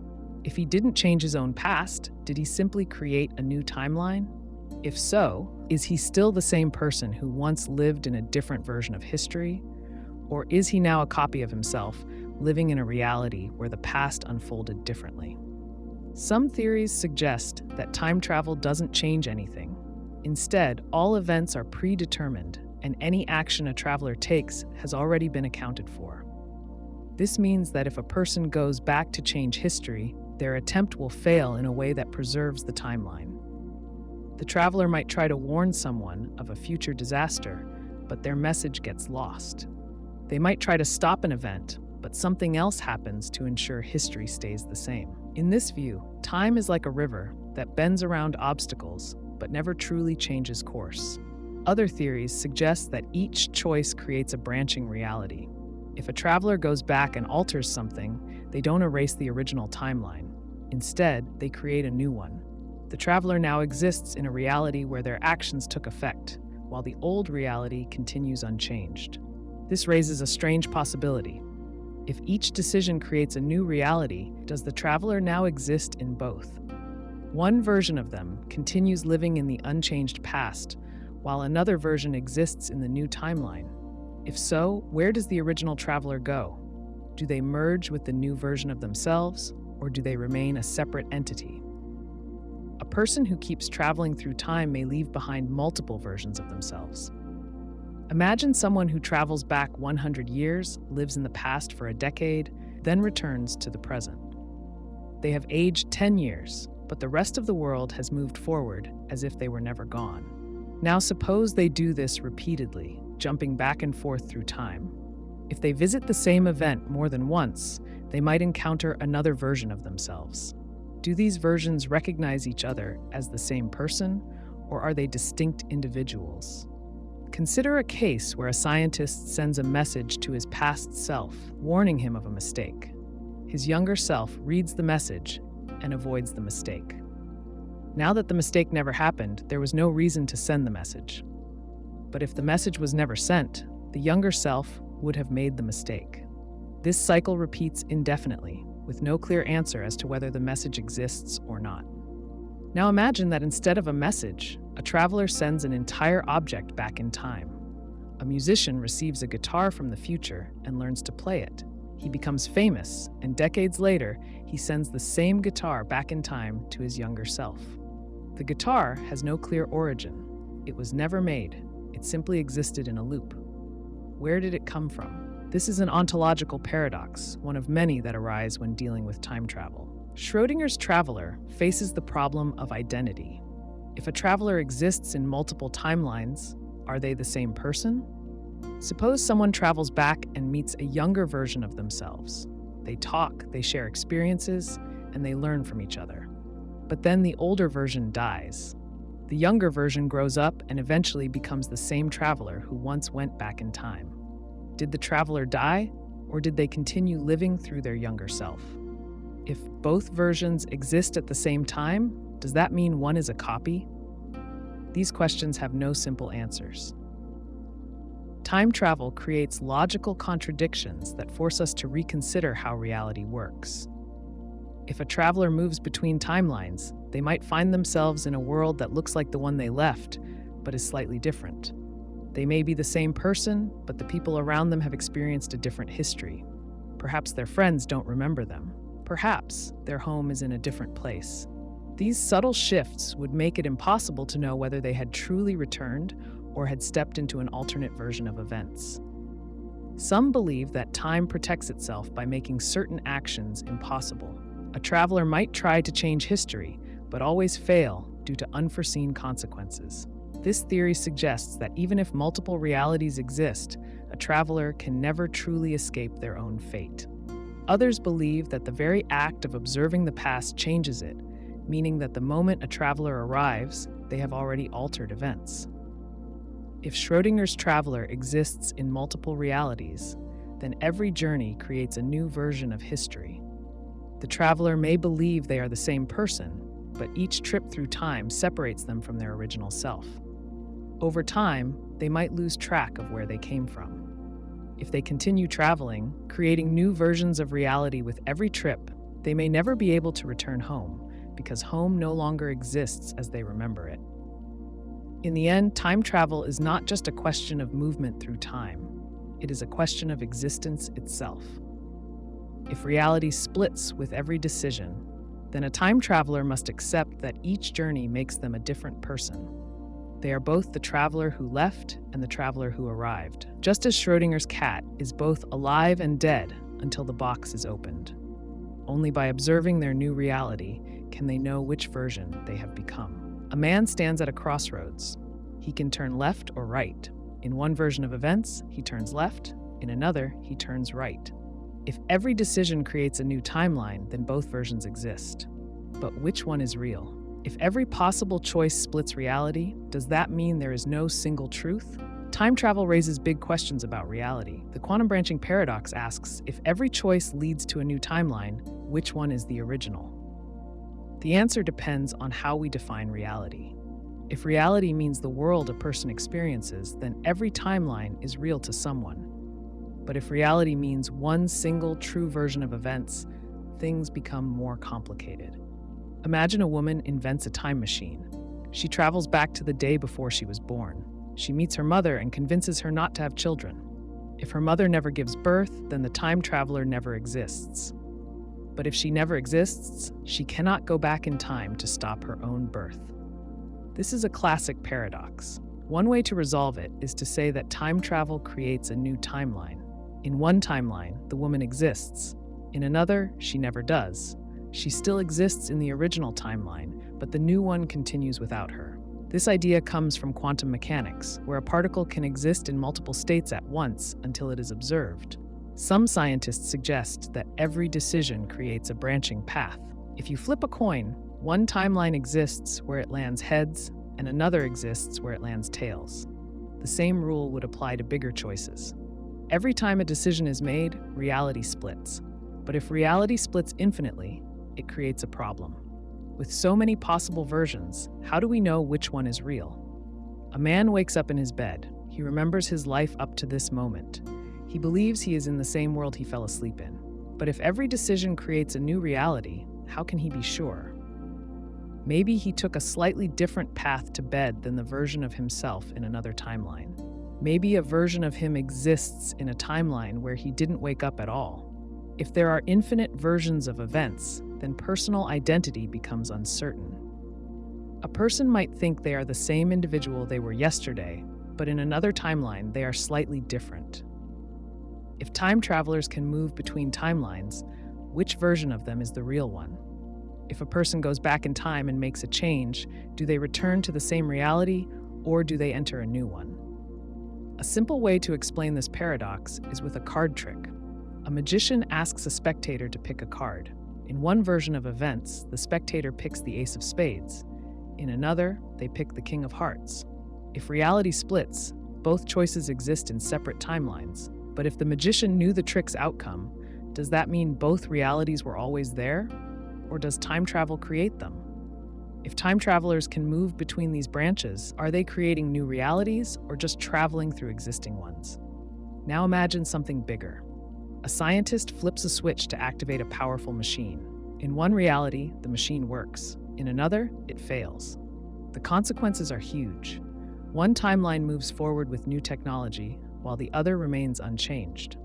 If a traveler moves between them, do they remember both versions? If they try to undo the failure, does another timeline split off, or do they return to their original past? Some theories suggest that all these timelines exist at once, and every version of reality is equally real. Others suggest that only one timeline is real, and changes overwrite the past rather than create new versions. But if a traveler can jump between them, which timeline is their home? If they never returned to their original timeline, did it ever truly exist for them? Think of a book with multiple endings. A reader can choose which path to take, but once they turn the page, the other choices fade away. Some argue that reality works the same way. A person makes a choice, and the other possibilities collapse. But if time travel allows someone to go back and take a different path, does that mean the old path never happened? Or is it still there, running alongside the new one? A practical question comes up when considering how memory works in these scenarios. If a person lives in a reality where they win the lottery, they remember the event. But if time travel allows them to go back and change the outcome, do they keep their original memory? If so, they remember a version of the past that no longer exists. If they don't, then how do they know they changed anything at all? A more complex issue is what happens when two versions of the same person meet. If someone from one timeline meets their counterpart from another, which one is the true version? If a time traveler replaces a version of themselves in a different reality, is it the same person or someone new? If two versions merge, which set of memories survives? If every decision creates a new timeline, then every possible event has already happened somewhere. If that's true, does time travel even change anything, or does it simply move a person between different realities? Some suggest that time travel doesn't actually create new realities, but rather it moves people between existing ones. If this is true, then every timeline has always existed, and time travelers are just moving through them. But if that's the case, then time travelers have no control over which reality they enter. They might intend to change the past, but only end up in a version where things were already different. Consider a man who travels back in time to save a loved one from an accident. If time travel follows the branching theory, then his actions create a timeline where the accident never happens. But he doesn't erase the original timeline, he only moves to a new one. His loved one is alive in the new timeline, but in his original past, nothing has changed. This raises an ethical question. If someone creates a better future for themselves in a new timeline, does it matter that their original past remains unchanged? If their original timeline still exists, isn't it unfair to leave behind a version of themselves still suffering from the consequences of the past? If every decision creates a new reality, then free will becomes uncertain. If a time traveler makes a choice, did they ever truly have control? If every possibility exists somewhere, does it matter what they do? If they go back in time to stop a disaster, are they saving people, or are they just moving to a timeline where the disaster never happened? The people in the original timeline still experience the event. In that case, is time travel about fixing the past or just escaping it? This paradox leaves us with more questions than answers. If time travel creates new realities, then every moment is both real and unreal. If there is no single true timeline, then reality is simply whatever a person experiences. If all versions of events exist, then choice loses its meaning. A traveler who changes the past might not be changing anything at all. They might just be moving to a different story while the original continues without them. If that's true, then time travel is not about rewriting history. It's about stepping sideways into a different version of it. A traveler goes back in time and makes a change. It might be small, like moving an object, or big, like preventing an event. When they return to their original time, the question remains, is it still the same world they left, or have they created something new? This is the observer's paradox. The act of witnessing and interfering with the past raises questions about whether reality stays the same or shifts into something unrecognizable. Imagine a scientist who has studied the rise of a great leader. They know every detail of this person's early life, the struggles, and the choices that shaped their future. One day, the scientist builds a machine that allows them to visit the past. Out of curiosity, they go back to see the leader as a child. They don't mean to interfere, only to watch. But in their moment of hesitation, they accidentally drop an item, a pen, something small, something ordinary. The child picks it up. It is unlike anything they have seen before. The shape, the weight, the ink flow. It sparks something in their mind, altering their thoughts ever so slightly. The scientist, realizing what has happened, rushes back to their own time. They expect to find everything as they left it, but when they arrive, history has shifted. The leader never rose to power. The world they return to is familiar but not the same. Their interference, no matter how minor, changed the course of history. This paradox asks whether it is possible to return to the same timeline after making a change. If history follows a fixed path, then any change must be absorbed into that path. The world will correct itself, finding a way to keep events aligned with what was always meant to happen. If, on the other hand, history is flexible, then a single action can branch off into a new reality. The traveler does not return to their original world, but to a different version of it, one shaped by their own interference. This raises the question, if the traveler changes something and returns to a different world, what happens to the original one? Does it cease to exist? Does it continue without them, as though they never left? Or do both versions exist at the same time, splitting reality into multiple strands? Take another example. A person wants to go back in time to stop a tragic accident. They travel to the past, interfere, and succeed in preventing the event. When they return to their own time, they expect to see a better world. But to their shock, nothing seems right. Their home is slightly different. Their friends and family do not recognize them. The job they once had belongs to someone else. They have entered a reality where their past self never experienced the tragedy that led them to time travel in the first place. The world they knew is gone. This version of the paradox suggests that any change forces the traveler into an alternate reality rather than allowing them to return to their own. The original world still exists, untouched, with its own version of events playing out.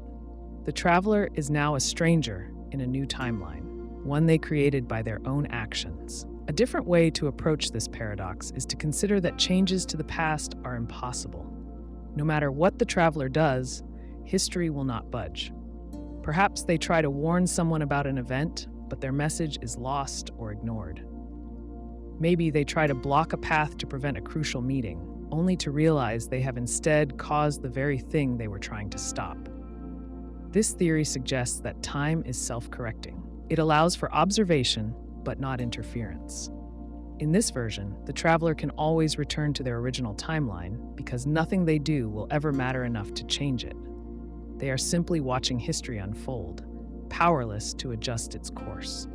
Yet another possibility is that time is more fluid. A traveler who makes a change will find that the past adapts, but in ways they cannot predict. If they try to stop a war, they might return to find a different war took its place.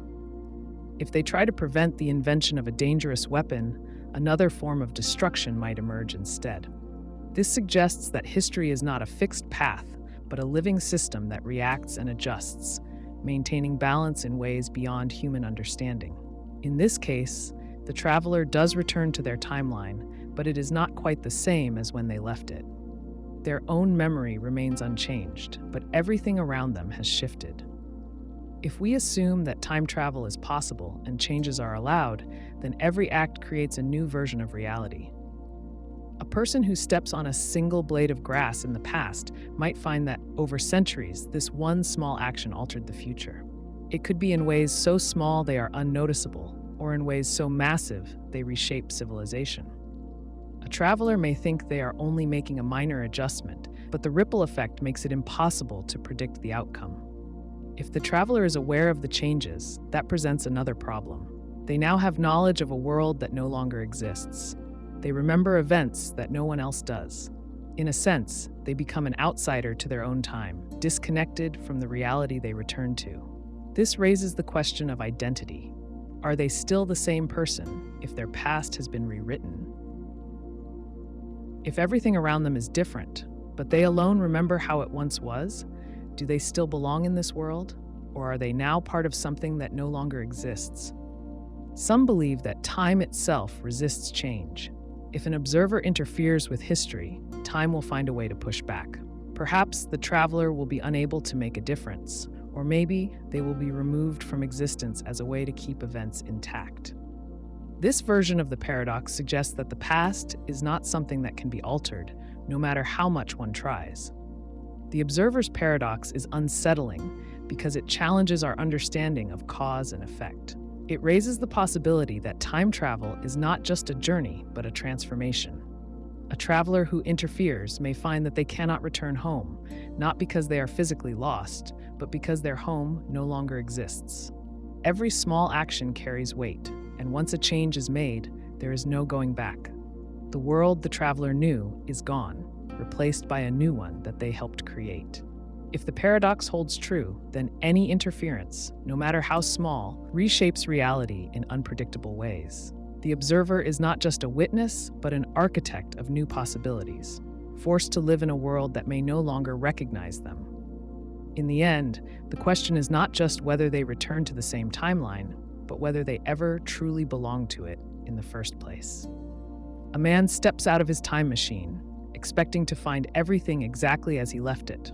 The streets look the same, the air smells the same. He recognizes the buildings, the stores, the trees that line the sidewalks. But something is wrong. He walks to his home and notices that the door is painted a different color. He reaches for his keys, but they don't fit the lock. His name is not on the mailbox. A stranger answers the door, and when he insists that this is his house, the stranger laughs.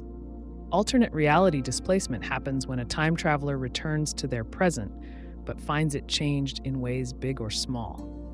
It's not always a dystopian nightmare or a world that is completely unrecognizable. Sometimes the changes are subtle. A person's spouse doesn't recognize them. Their job doesn't exist. A familiar landmark has vanished.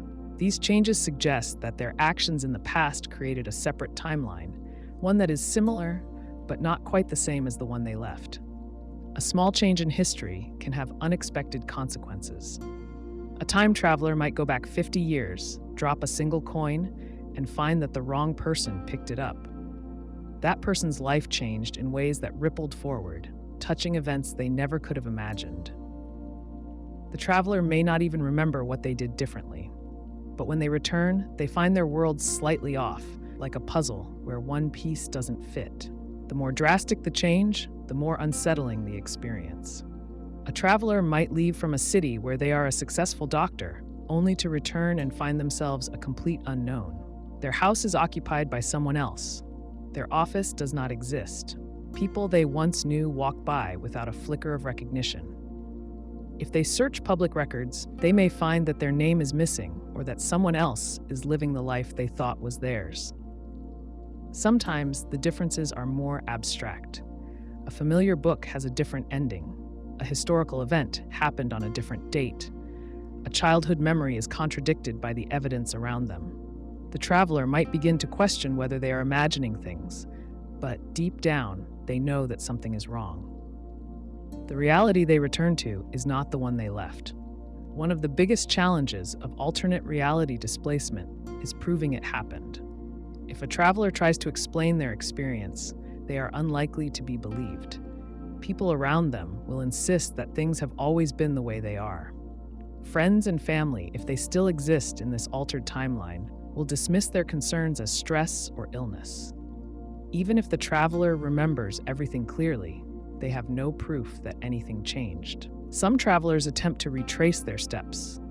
If they still have access to their time machine, they may go back again, searching for the exact moment they altered the timeline. But fixing it is not always simple. If they prevent themselves from making the change, does that restore their original timeline, or does it create yet another version? The more they interfere, the more tangled the situation becomes. They risk pushing themselves further from the reality they started in, with no clear way back. Others try to adjust. They learn the new rules of this altered world. They find new roles, accept new identities, and try to blend in.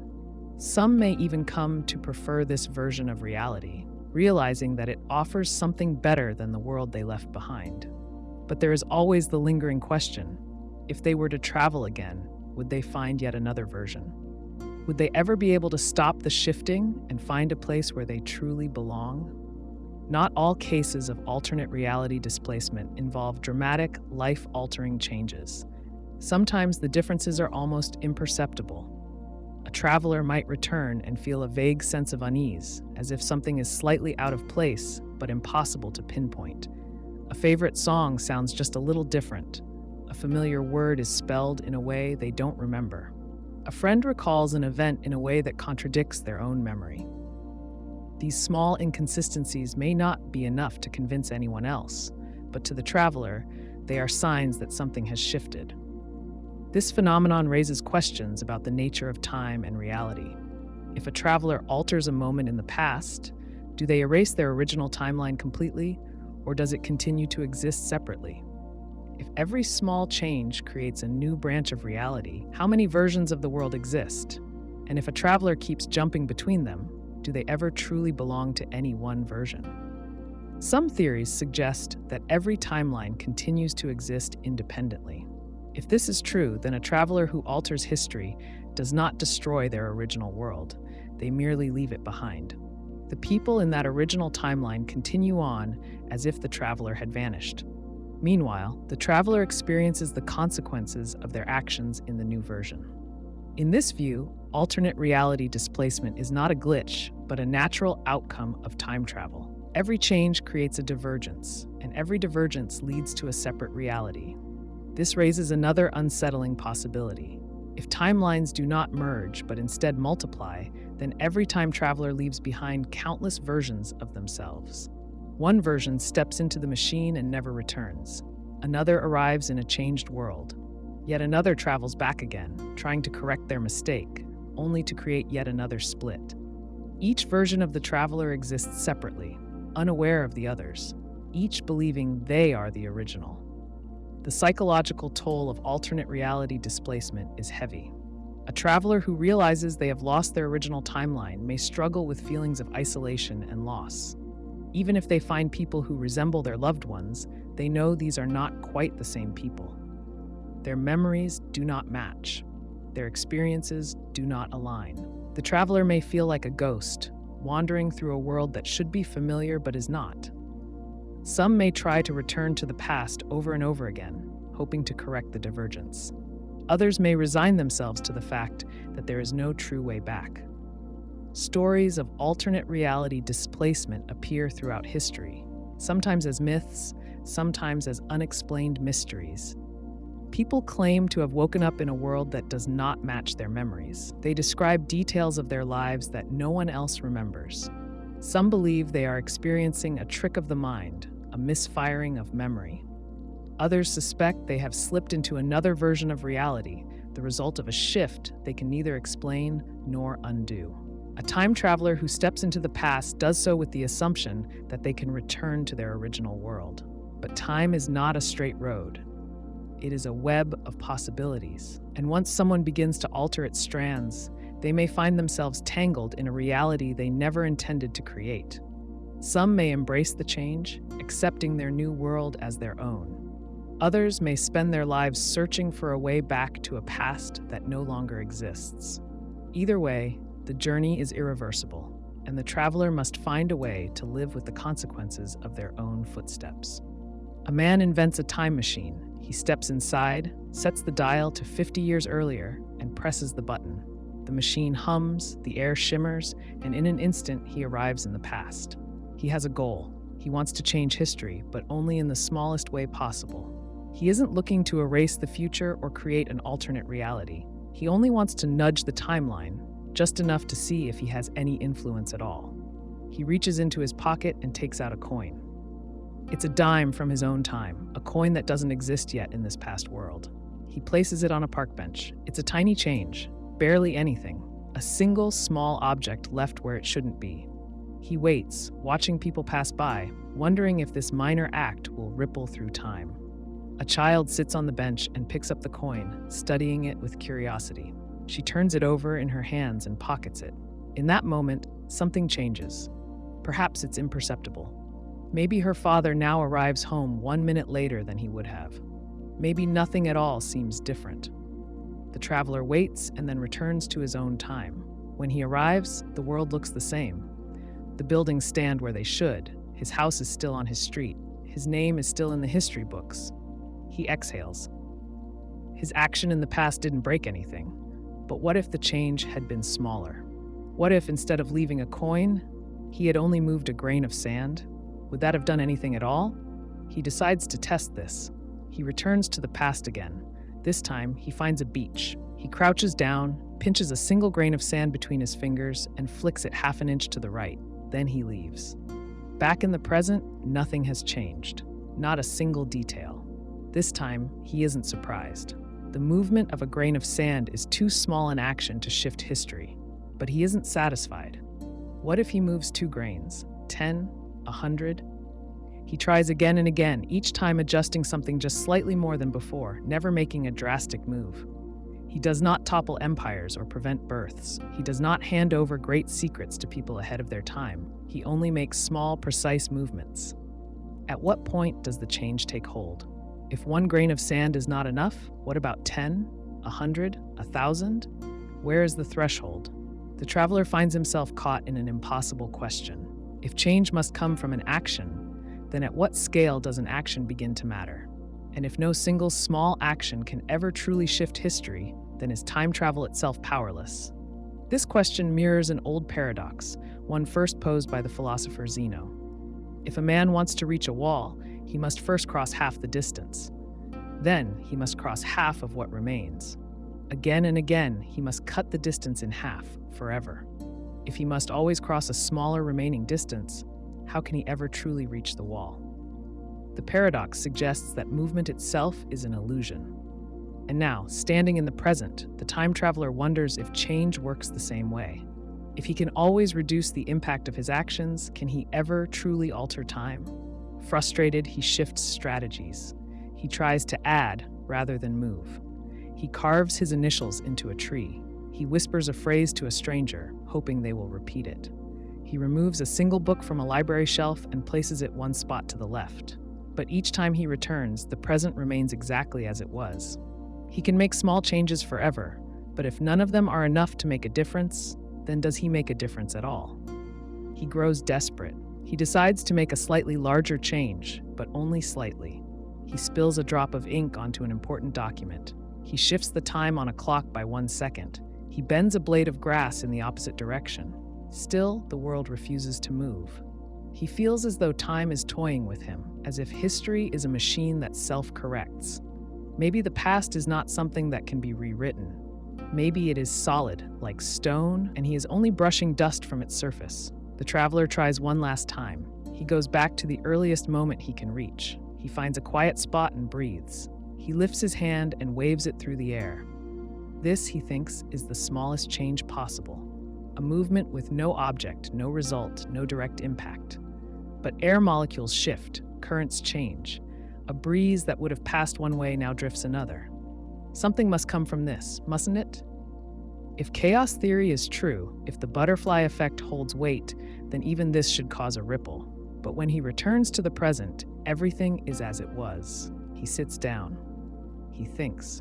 He questions everything. If he cannot change the past in small ways, then can he change it in large ways? Or does time refuse all interference? Maybe the universe does not allow paradoxes. Maybe history is fixed. Maybe even when he moves sand, whispers words, shifts the air, time bends itself back into place, smoothing over his attempts like waves erasing footprints on a shore. He considers one final test. He could attempt a drastic change. He could prevent something massive, something undeniable. But he hesitates. If he is wrong, if time is solid, then it will not matter. But if he is right and time is fluid, then he could risk unraveling everything. He might return to a world where he himself does not exist, and that is a question he is not ready to answer. So he steps away. He places the machine into storage. He locks it away and leaves it untouched. The past will remain the past. The present will remain the present, and though he has traveled through time, he will never know if he could have changed it. He will never know if he simply needed to do more, or if the past is truly, forever, unshakable. A person reads a book that changes their life. They find its ideas fascinating and decide to write a book of their own. Years later, they travel back in time and give their book to a publisher before the original author had written it. The publisher prints it, and the book becomes famous. The person in the past reads it, gets inspired, and eventually writes the same book. This creates a loop where the book has no true origin. It exists because the time traveler brought it back, but they only wrote it because they read it first. The question then arises, who actually wrote the book? The ideas in it never came from an original thinker. They simply exist in an endless loop, passed from one version of the timeline to another without a clear starting point. This paradox applies to more than just books. A musician might travel back in time and teach Beethoven his own symphonies. A scientist could bring Einstein's theories to him before he discovered them. In each case, the knowledge or creation has no starting point. It exists only because it was carried through time. The problem with this paradox is that it breaks the natural order of cause and effect. Normally, an idea comes from a thinker, an invention from an inventor. But in a circular cause paradox, the creation exists outside this process. It was never actually created. It was only passed along, forever trapped in a loop. A classic example of this paradox appears in science fiction. In one story, a man finds a mysterious device. He studies it, figures out how it works, and then uses it to travel back in time. In the past, he teaches an engineer how to build the device. The engineer manufactures it, and years later, the man finds it again. The question remains, who originally invented the device? No one did. It was simply passed back in time and reproduced endlessly. This paradox raises deeper philosophical questions. If something has no origin, does it really exist? Is it possible for an idea to have no true source? The concept challenges our understanding of knowledge and creativity. It suggests that some things could exist outside the normal rules of reality. One way to think about the paradox is through a simple thought experiment. Imagine a time traveler who goes back and gives Shakespeare a copy of his own plays before he writes them. Shakespeare copies them word for word and publishes them. In this scenario, where did the plays come from? Shakespeare didn't create them. The traveler didn't either. They exist because they were passed through time, not because someone thought of them. This creates an impossible loop. The plays were never actually written by anyone, yet they still exist. The same idea could apply to any creation: music, art, inventions, even historical events. If a time traveler gave an architect the plans for a famous building before it was designed, then the architect simply follows those plans. Where did the design come from? This paradox also applies to scientific discoveries. Imagine a physicist who travels back in time and gives their past self a groundbreaking formula. The past version studies it, learns it, and then later writes it down as a discovery. The knowledge exists, but it has no real origin. It was never actually discovered. It was just looped through time. The issue with this paradox is that it violates the normal flow of time. It removes the need for an original thinker or creator. This conflicts with how we understand reality. In the real world, every idea and invention comes from somewhere. It has a process. A scientist works for years before making a discovery. A musician practices before composing a masterpiece. A writer struggles with drafts before completing a novel. But in a circular cause paradox, all of this effort disappears. The end result exists without the process. This doesn't make sense in a world where things must have an origin. Some theories try to explain this paradox. One possibility is that time itself doesn't allow it. If a person tries to create a loop like this, something stops them. Maybe the book never gets published. Maybe the scientist forgets the formula. Maybe the time traveler loses the invention before they can give it to anyone. Some versions of time travel theory suggest that paradoxes resolve themselves like this. Another theory is that reality simply allows these loops to exist. Maybe time doesn't work in a linear way. Maybe events don't always need a clear beginning. If that's the case, the paradox isn't a problem. It's just part of how time operates. Some people suggest that if a circular cause paradox happens, it could mean time travel doesn't actually change history. Instead, it creates a stable loop. If a musician teaches Beethoven his own music, then it was always meant to happen that way. In this view, time is fixed and events cannot be changed.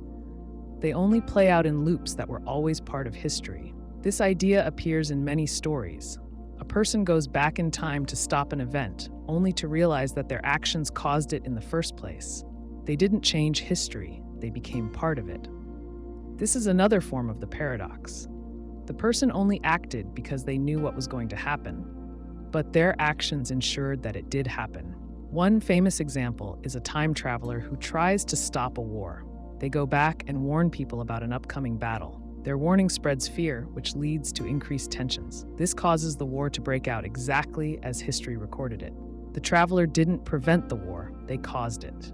This paradox forces us to rethink how time works. Does the past change, or is it fixed? Can knowledge exist without a true origin? If something exists only because it was passed through time, is it real? These questions don't have easy answers. The circular cause paradox also suggests that time loops might be more common than we think. If a scientist discovers an idea, how can we be sure it wasn't passed through time in some hidden way? If an artist paints a masterpiece, could it be possible that they were influenced by something that never had a true origin? The implications of this paradox reach beyond science fiction. It challenges the idea that knowledge always has a source. It raises questions about free will and destiny. If something was always meant to happen, does that mean no one actually created it? One way to resolve the paradox is to say that time travel simply doesn't work like this. If a person tries to create a loop, something will break it. The book won't be published. The invention will be lost. The music will be forgotten. Some theories suggest that the universe protects itself from paradoxes. Another way to think about it is that the loop is simply part of reality. If something exists only because it was passed through time, then that's just how things are. Maybe not everything needs an origin. Maybe time works differently than we assume. The circular cause paradox is one of the most puzzling ideas in time travel. It breaks our understanding of cause and effect. It suggests that some things could exist without an original creator. And it raises questions that challenge how we think about time, knowledge, and existence itself. A man finds himself in a quiet library late at night. He has spent years searching for answers, and finally, he has them. A book sits in front of him, its pages yellowed with age. It holds the secret to time travel. As he flips through, he realizes that the knowledge written in this book is something he himself discovered many years later. But how can that be? If he learned it from this book, and the book existed before he ever discovered the information, then who actually came up with it? This is the infinite regression paradox. It happens when an event, object, or idea is caught in a loop with no clear origin. The man in the library learns how to build a time machine from a book. He then travels back in time and writes the same book. That book is later found by his younger self, who then repeats the process. The knowledge keeps moving in a cycle, but no one ever actually creates it. It exists without an original source. This paradox challenges how we think about cause and effect. Normally, something happens because of a prior event. A seed is planted, a tree grows, and then the tree drops seeds to make more trees. There's always a starting point, but in an infinite regression loop, there is no clear beginning. The time traveler finds the book, but the book only exists because he found it and took it back in time. The question then arises, who originally wrote the book? The answer is no one, and that is where the paradox lies. Imagine a musician who hears a song that deeply moves him. Years later, he travels back in time and teaches that same song to a younger musician. That younger musician then grows up to be the man who originally heard the song. The song never had an original composer, yet it exists. It continues through time without anyone having created it in the first place. This breaks the way we think about creativity and invention. Ideas and works of art need a source, but this loop eliminates the need for an original creator. A more dramatic example involves a scientist who invents a device that allows humans to cure any disease.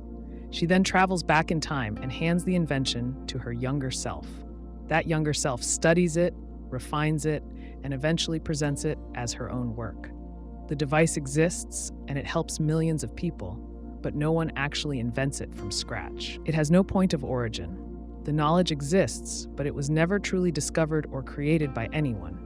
Another variation of this paradox occurs with physical objects. Imagine a man who travels back in time and gives a watch to his younger self. That younger self keeps the watch, then, years later, travels back in time to give it to his younger self again. The watch moves through time in an endless loop. It never deteriorates, never gets lost, and has no original maker. If no one ever built the watch, where did it come from?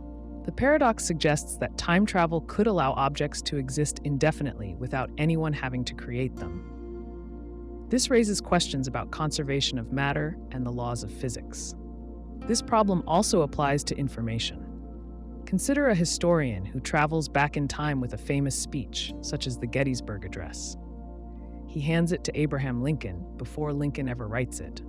Lincoln then delivers the speech, and history records it as his own work. Centuries later, a historian reads the speech and decides to take it back in time to give it to Lincoln. The words are never originally written by anyone. They are simply passed through time in a never-ending cycle. This type of loop challenges our understanding of history and authorship. If great works can be passed through time without ever being created, what does that mean for originality? Science fiction explores this paradox in many forms. One of the most well-known examples is in the film Terminator. In the story, a man named Kyle Reese is sent back in time to protect Sarah Connor. During his time in the past, he becomes the father of John Connor, the man who originally sent him back. This means that John Connor only exists because he sent his own father back in time. The cycle continues without a clear starting point. John is born because of time travel, and time travel happens because John was born. The paradox raises deep questions about the nature of time itself. If events can exist without an origin, then the very structure of cause and effect breaks down. How can something come from nothing? If time travel allows events to loop endlessly, then reality as we understand it begins to fall apart. Scientists and philosophers debate whether such loops are possible in real life. If time travel were to exist, would the universe find a way to prevent these loops? Or would we live in a world where knowledge and objects could exist without ever being created? Some theories suggest that the universe has built-in mechanisms to stop these paradoxes from happening. This could mean that if someone tries to create an infinite loop, something will always intervene to prevent it. Maybe the book burns before it can be passed back in time, or the scientist loses her notes. Perhaps time itself finds a way to prevent these paradoxes from forming. This is known as the self-consistency principle, which suggests that time will not allow events that create logical contradictions. Others propose that these loops create alternate timelines. If someone takes a book back in time, they might create a new reality where that book always existed, but their original timeline remains unchanged. This theory suggests that infinite regression paradoxes are only possible in separate branches of reality, not in a single, self-contained timeline. Regardless of how one views time travel, the infinite regression paradox challenges our fundamental understanding of time, causality, and reality. If knowledge, inventions, and objects can exist without an original creator, then time travel could reshape everything we know about history and progress. It questions whether discoveries are truly made or if they are simply passed along in an endless cycle. It makes us wonder if anything has a real beginning at all. As the man in the library stares at the book before him, he wonders if he should take it back in time. If he does, he will ensure that the knowledge continues its loop. But he also realizes that by doing so, he may be erasing the very act of discovery itself. He asks himself a simple question. If something has no beginning, does it truly exist? A person steps into a time machine and travels back 50 years. They have a mission to change a specific event in history. They believe they have free will, that they can alter reality itself. But as they move through the past, they realize something strange. No matter what they do, history resists change. The outcome remains the same. They push against the past, but it pushes back. This is the self-consistent history paradox. It suggests that time travel may be possible, but the universe prevents contradictions. If someone tries to alter history in a way that would cause a paradox, events will adjust to keep the timeline intact. The past is already written, and any attempt to change it will either fail or result in events folding back into themselves in a way that maintains consistency. Imagine a time traveler who wants to prevent a great disaster. They go back and warn the people involved. But instead of stopping it, their actions become the reason the disaster happens. They spread fear, someone reacts poorly, and the same catastrophe unfolds. They try again, taking a different approach. The result changes in small ways, but the core event remains. The universe finds a way to ensure that history stays on its original course. A classic example of this paradox comes from the idea of a time traveler trying to stop a historical assassination. Suppose someone travels back to prevent a famous leader from being killed. They interfere, but in doing so, they cause a sequence of events that leads to the assassination happening in a different way. They were never going to prevent it. They were always part of the event itself. Their interference is accounted for in history, even before they travel back. This raises the question, do time travelers actually have free will? If every action they take in the past is already part of the timeline, then their choices may not be choices at all. They might believe they are making decisions, but every move they make has already been accounted for. They are walking a path that was laid out before they even arrived. Consider a scientist who discovers blueprints for a revolutionary device. They build the machine, perfect it, and eventually use it to travel back in time. While in the past, they leave the blueprints where their younger self will find them. The younger version picks up the plans and follows them exactly. But where did the original idea come from? It exists without an origin, looping endlessly through time. The self-consistent history paradox allows this to happen because it does not create contradictions. The loop is stable. The blueprints were always there because they had to be. Even if a traveler takes extreme measures to disrupt history, the universe finds a way to course correct. If they attempt to kill their own grandfather before their parent is conceived, something will intervene. The gun jams. They miss. Someone stops them. Or they succeed, but then discover that the man they killed was not actually their biological grandfather. The timeline remains intact because it must. This idea often appears in fiction, but it also has roots in theoretical physics. Some interpretations of time travel suggest that paradoxes are impossible because any action a traveler takes was always part of history. They are not creating new events, they are fulfilling the events that already happened. This keeps reality stable, preventing contradictions that could unravel the fabric of time. A person might wonder why they cannot change the past if they can travel through time. But this assumes that history is something flexible, something that can be rewritten like words on a page. The self-consistent history paradox suggests that history is not malleable in that way. It is a fixed structure, a completed puzzle. A time traveler can move through it, even interact with it, but they cannot take away or add a piece in a way that disrupts the whole. This also means that people in the present are already living in a timeline shaped by time travel, even if they do not realize it. If time travelers exist, their actions have already been absorbed into history. They are part of the record, woven into events, just like everyone else. There is no way to step outside the flow of time and alter it from an independent position. The moment they act, they become part of the structure. Some scientists believe that if time travel ever becomes possible, The self-consistency principle will prevent paradoxes naturally. If someone travels back, they will only be able to do things that fit within the existing timeline. Anything that would create a contradiction simply will not happen. This suggests that time travel is not a tool for changing history, but rather a way of exploring it. People could visit the past, but they would never be able to break it. A traveler might go back to witness a historical moment, but no matter how hard they try, they cannot alter its outcome. If they attempt to warn someone of future events, they either fail to communicate clearly or become the reason those events happen. If they try to destroy an invention before it is made, they somehow end up inspiring the inventor. The timeline absorbs all actions, ensuring that it remains whole. This can be frustrating to consider. People like to believe in free will, in the ability to change their circumstances.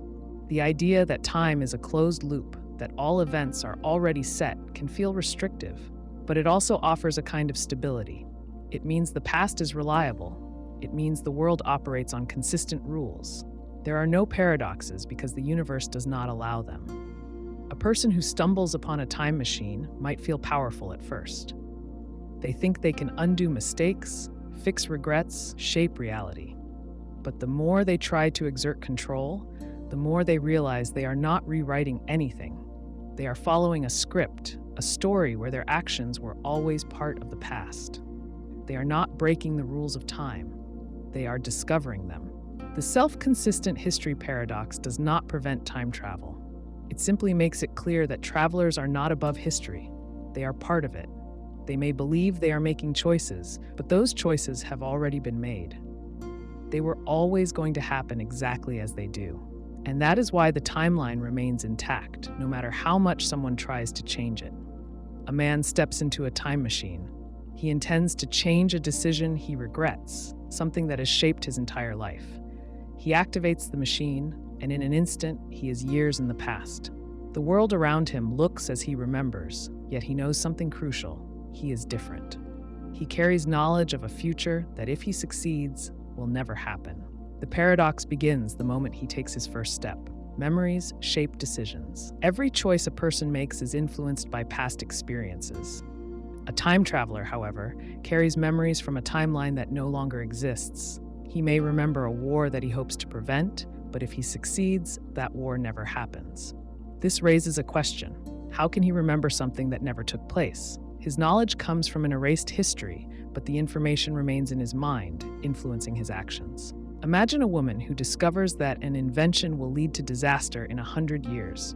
She builds a machine, travels back in time, and stops the invention from being created. She succeeds. But now, the disaster never happens. If it never happens, she never learns about it. If she never learns about it, she never travels back in time to prevent it. Yet, she already did.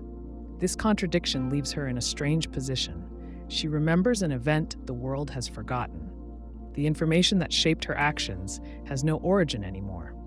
This problem creates a loop where knowledge exists without cause. It is different from an object appearing out of nowhere, such as a book passed back through time without an author. Memory is intangible, yet it holds power. A person who remembers a timeline that no longer exists is like a ghost haunting a world that has moved on. They hold facts, emotions, and motives from an erased reality. But if that reality never happened, why do they still know it? The problem deepens when considering human perception. Memories do not exist as objective facts. They are shaped by emotion, bias, and experience. A person who remembers an event from an erased timeline will carry the emotions tied to it. Suppose a traveler remembers a friend who died in a war that never happened. To him, that loss is real. He grieves. But if he meets that friend, alive and well, he faces a conflict. He is mourning someone who never died. This paradox forces him to confront an impossible truth. His memories are real to him, but false to the world. Consider another case. A scientist spends years working to fix a global crisis.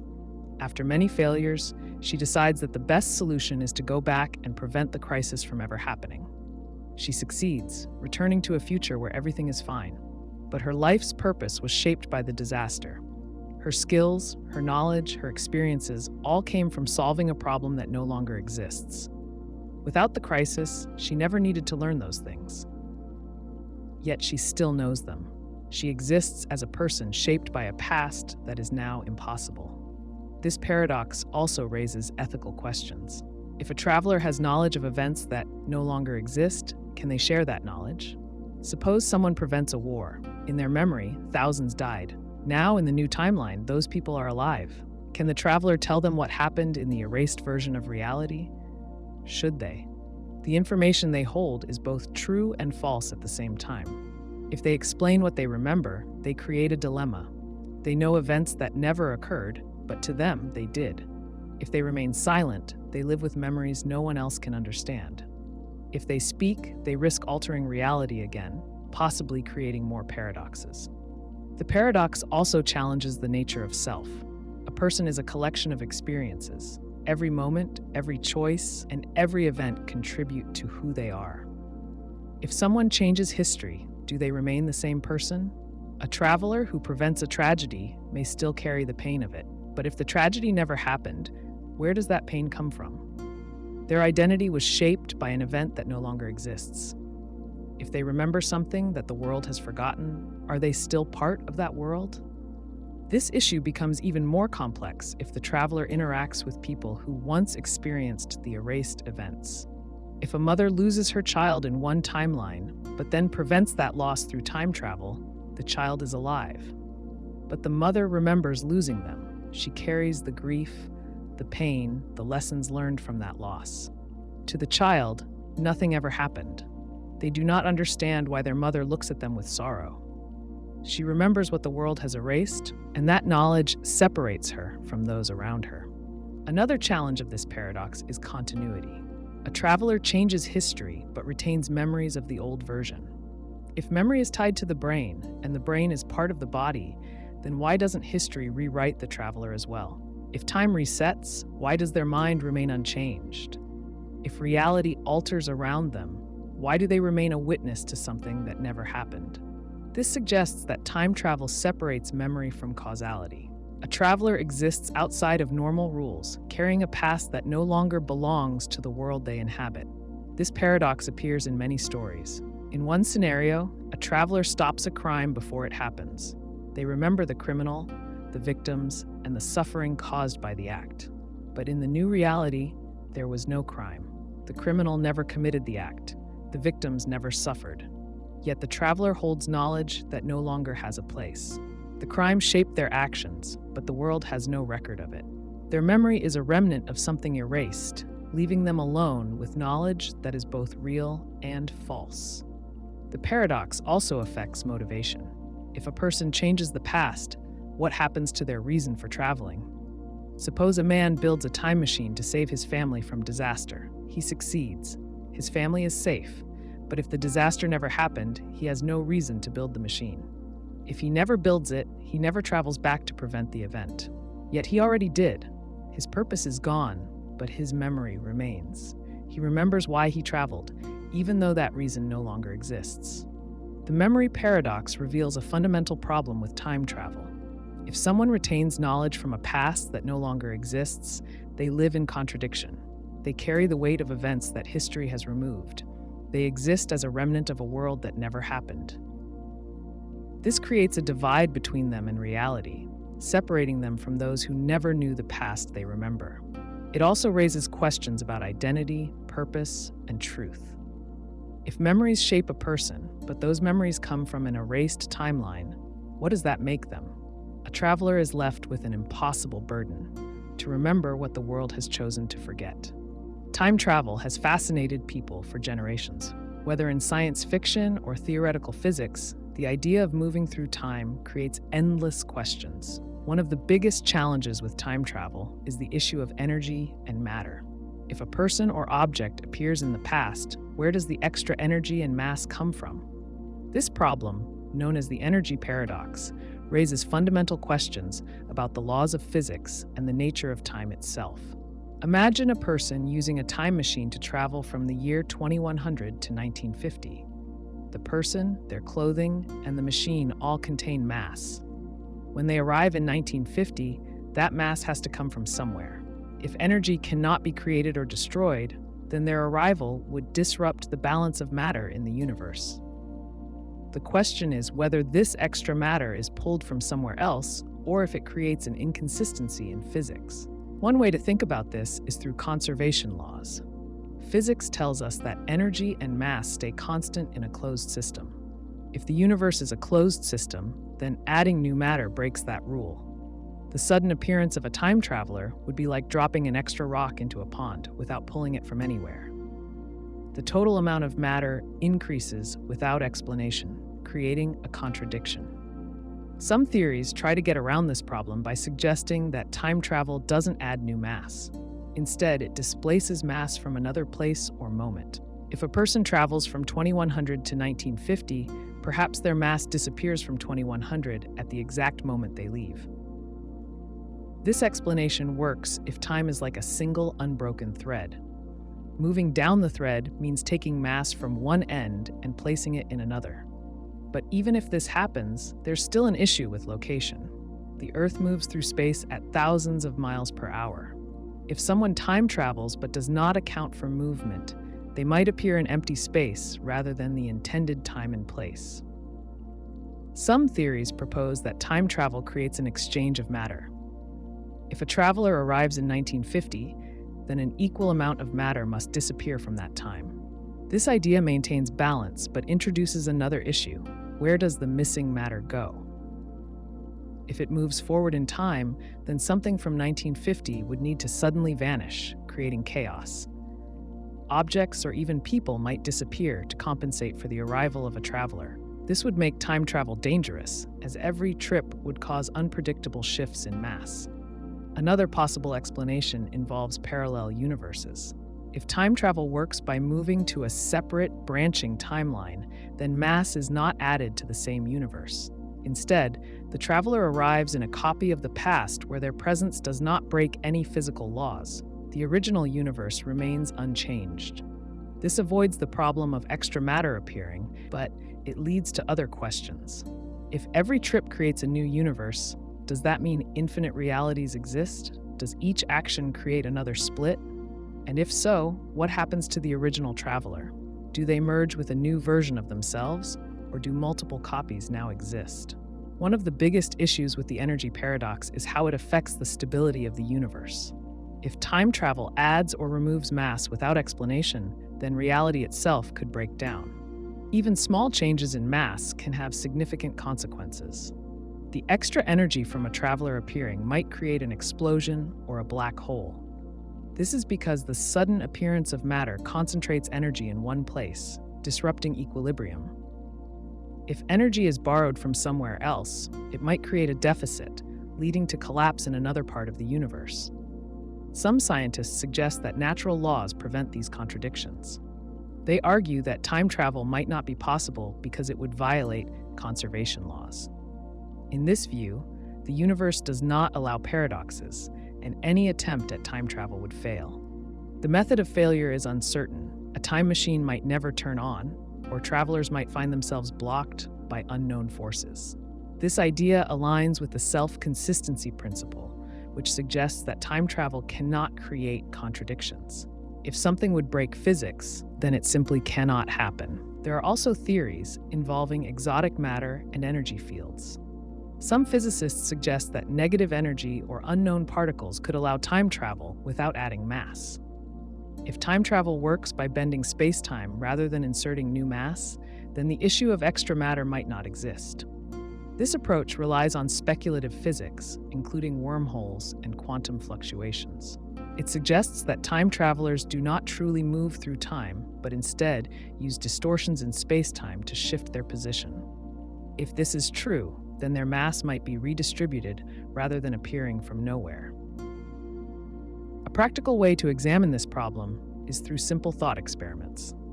Imagine a room with a closed system, perfectly balanced in terms of energy and mass.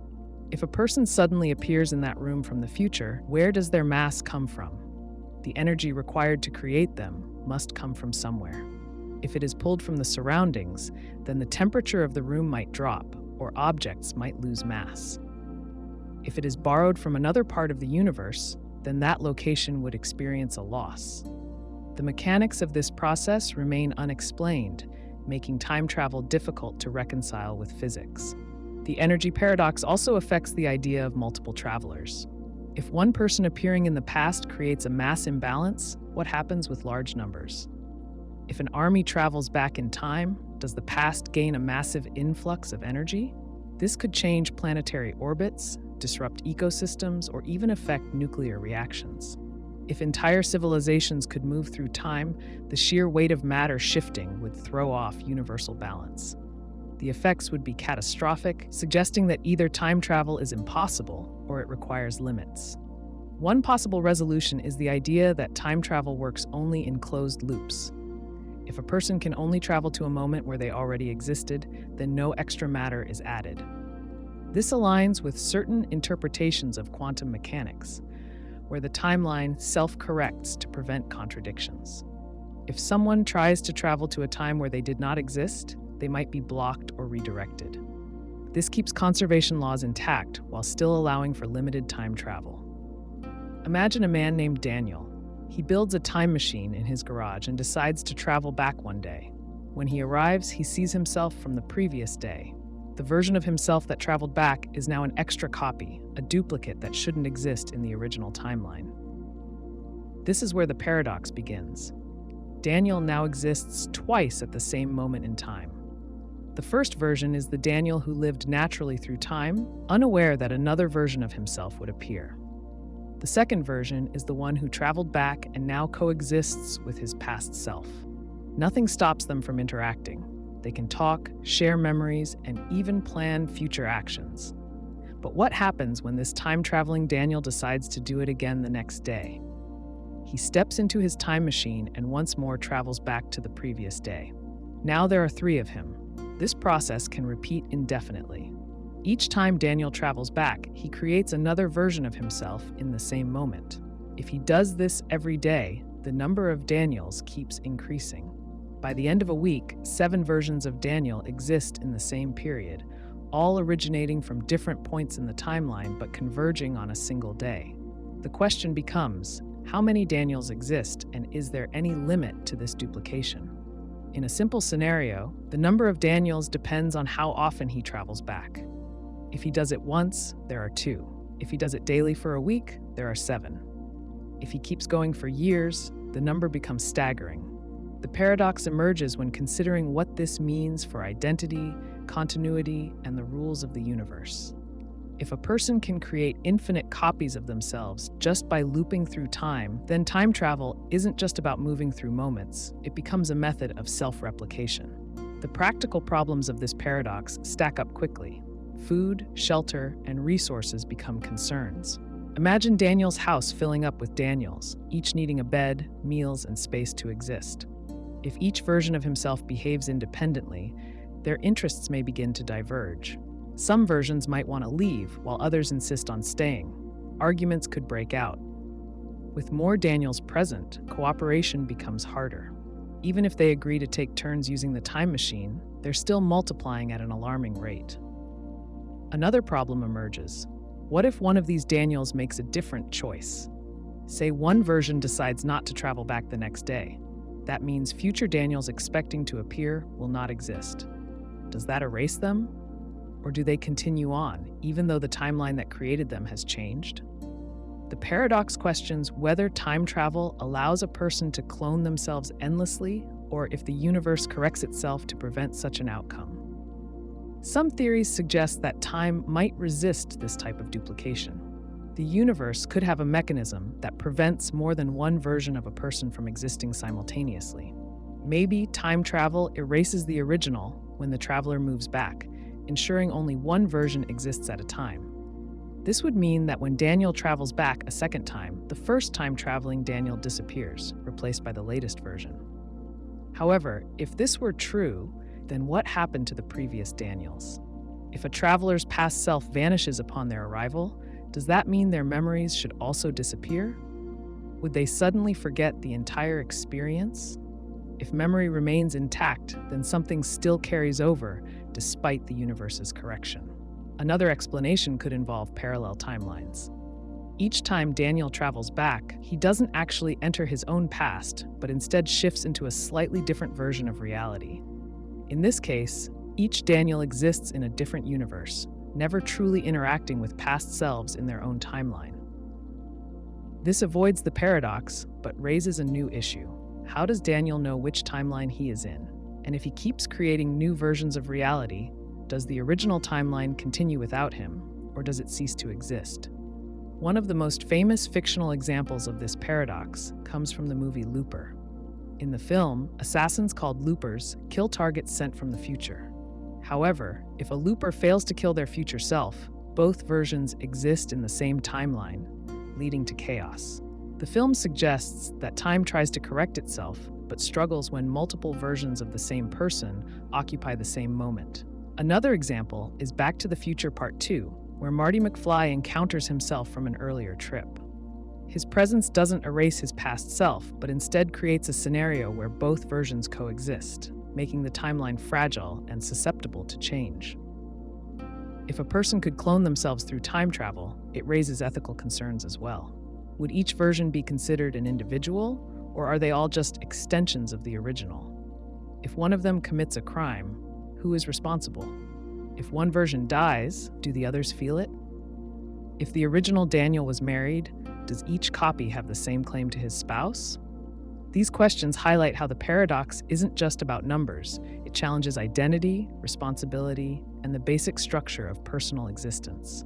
Science doesn't currently support the idea of time travel leading to duplication, but theoretical physics allows for speculation. Some interpretations of quantum mechanics suggest that multiple realities exist, meaning that each trip back might create a separate timeline rather than true duplication. Others propose that time is self-correcting, meaning that no matter how many times someone travels back, events will unfold in a way that prevents paradoxes from destabilizing reality. This could mean that Daniel's past self always makes the choice to travel back, because the universe won't allow the timeline to diverge. If time travel worked as it does in popular stories, the idea of infinite copies of the same person could become a practical issue. Imagine a military force of cloned time travelers, each version of the original soldier gaining knowledge and experience from every iteration. Would these copies be identical, or would small changes accumulate over time? If enough versions exist, could they disagree and even go to war with themselves? The paradox expands beyond just numbers and turns into a question of control, coordination, and even survival. Ultimately, the time traveler cloning paradox forces us to think about how identity and time interact. If duplication is possible, then time travel isn't just a method of movement, it becomes a tool for replication, which brings its own consequences. If duplication isn't possible, then something about time prevents paradoxes before they happen, meaning that some unseen force keeps reality stable. Either way, the question challenges our understanding of time, existence, and personal identity, making it one of the most fascinating paradoxes in theoretical time travel. A man builds a time machine in his basement. He steps inside, sets the dial to travel 10 years into the past, and presses the button. The room shifts around him. When he opens his eyes, he finds himself standing in the same basement, but 10 years earlier. He hears footsteps upstairs and realizes his younger self is home. He walks up, knocks on the door, and when his younger self opens it, they stand face to face. The younger man stares, confused. The traveler knows every thought crossing his mind, the disbelief, the suspicion, then, finally, the slow realization that this is real. The older man tells him not to be afraid. He explains everything. The younger man listens, stunned, and eventually accepts that he is looking at his future. They sit down, talk, and compare lives. Then the older man leaves, knowing that his younger self will one day grow older, build the same machine, and repeat the cycle. Now comes the question, who is the real version? Is it the man who built the machine and traveled back, or is it the younger version, still experiencing life for the first time? Both exist at the same time, but they are not quite the same person. One has memories, the other does not. One has lived through experiences the other has yet to face. Yet they are biologically identical. The paradox becomes stranger when the traveler decides to stay longer. He doesn't leave right away. Instead, he spends years with his younger self, guiding him, preventing mistakes, offering advice. The years pass, and the younger man ages. but so does the older traveler. They look more alike than ever. Eventually, the younger version becomes the same age the traveler was when he arrived. Now, there are two identical versions of the same man, living at the same time. If they continue aging together, who is the real one? If the original traveler never returns to his time, does that change the identity of the person who first built the machine? This paradox challenges the way we think about time. Normally, we assume identity follows a linear path. A child grows into an adult, who then ages into an old person. But if time travel is involved, that line bends and loops, creating a reality where multiple versions of the same person can exist at once. If that's true, then identity is no longer a straight line, but a tangled web of experiences. Consider another example. A woman discovers time travel and decides to visit herself every 5 years. At the age of 25, she meets her 20-year-old self. At 30, she meets both her 25-year-old and 20-year-old selves. At 35, she meets her younger versions again. Each time, the group grows larger. By the time she reaches 70, there are 10 different versions of herself in one place. They all have the same past, yet each one has a different future. The 20-year-old has no idea what's coming. The 45-year-old remembers every mistake and regret. The 70-year-old has seen it all, yet they are the same person. Does identity depend on which version is oldest? Or does it belong to the one who originally made the decision to travel? If a time traveler meets their younger self and stays with them, do they become redundant, just another version with no unique future? If the older version prevents the younger from making the same choices, will they still grow into the same person? This paradox also raises the question of continuity. If the older traveler is killed, does that erase the younger one's ability to become him? If not, does it mean the future self was never necessary in the first place? If identity depends on experience, and two versions exist with different experiences, are they still the same person? The traveler who remembers going back in time is different from the version that has yet to do it. Another complication comes from physical aging. If someone keeps jumping back and meeting themselves, do they ever really age in a straight line? Say a man travels 10 years into the past every time he turns 50. He meets his 40-year-old self, then stays in the past for 10 years until he turns 50 again. If he repeats this cycle forever, he will always be 50. To an outside observer, he never grows older. He has found a way to live indefinitely. But is that immortality, or just a loop that prevents his natural progression? And if he keeps meeting his past selves, is he simply adding more copies of himself to the timeline, rather than actually extending his own life? The paradox creates more problems if the traveler changes their younger self's behavior. If the older version gives advice, that may alter the younger one's path. If the younger self listens, they will not make the same mistakes. But if they do not make the same mistakes, they may not become the person who originally traveled back to give the advice. This contradiction means either the traveler cannot truly change anything, or that time allows for multiple possible outcomes. A solution to the paradox is the idea that only one version can exist at a time. If a traveler meets their younger self, the moment they interact, time corrects itself. The traveler is absorbed into the younger version, merging memories, so there is always only one continuous self. This would eliminate duplicate versions and keep identity intact. But if that happens, does the traveler remember both timelines? Or does their older self's experience vanish, replaced by the new one? Another possible answer is that time protects itself by preventing interactions. Perhaps the universe makes it impossible for two versions of the same person to meet. If they try, an event stops it, an accident, a sudden interference, a barrier they cannot pass. If they never meet, the paradox never forms. Alternatively, there may be no single reality. If a traveler meets their younger self and gives advice, that creates a split. There are now two paths, one where the traveler aged naturally, and one where the younger version received knowledge that changed them. If each timeline continues independently, then there is no contradiction, only different branches of reality. The aging paradox is unsettling because it forces us to question how identity works. We assume we are a single, continuous self. But if time travel is real, then there can be multiple versions of us, each with different experiences, existing at the same time. If that's true, then the idea of a single true version no longer holds. Instead, identity becomes something fluid, something that shifts depending on how time unfolds. And if we can exist in more than one place at once, then perhaps the very idea of a single self is an illusion. Time travel presents many paradoxes, but one of the biggest problems is often overlooked. If a time machine moves a person through time but not through space, what happens when they arrive? The Earth is not stationary. It moves through space at incredible speeds. If a traveler jumps to the past or future and remains in the same spatial coordinates, they would likely find themselves in the middle of empty space or crashing into something that wasn't there before. To understand this, consider the movement of the Earth. It spins on its axis at about 1,000 miles per hour at the equator. It also orbits the Sun at around 67,000 miles per hour. The entire solar system moves through the Milky Way at about 514,000 miles per hour, and the Milky Way itself moves through the universe at even higher speeds.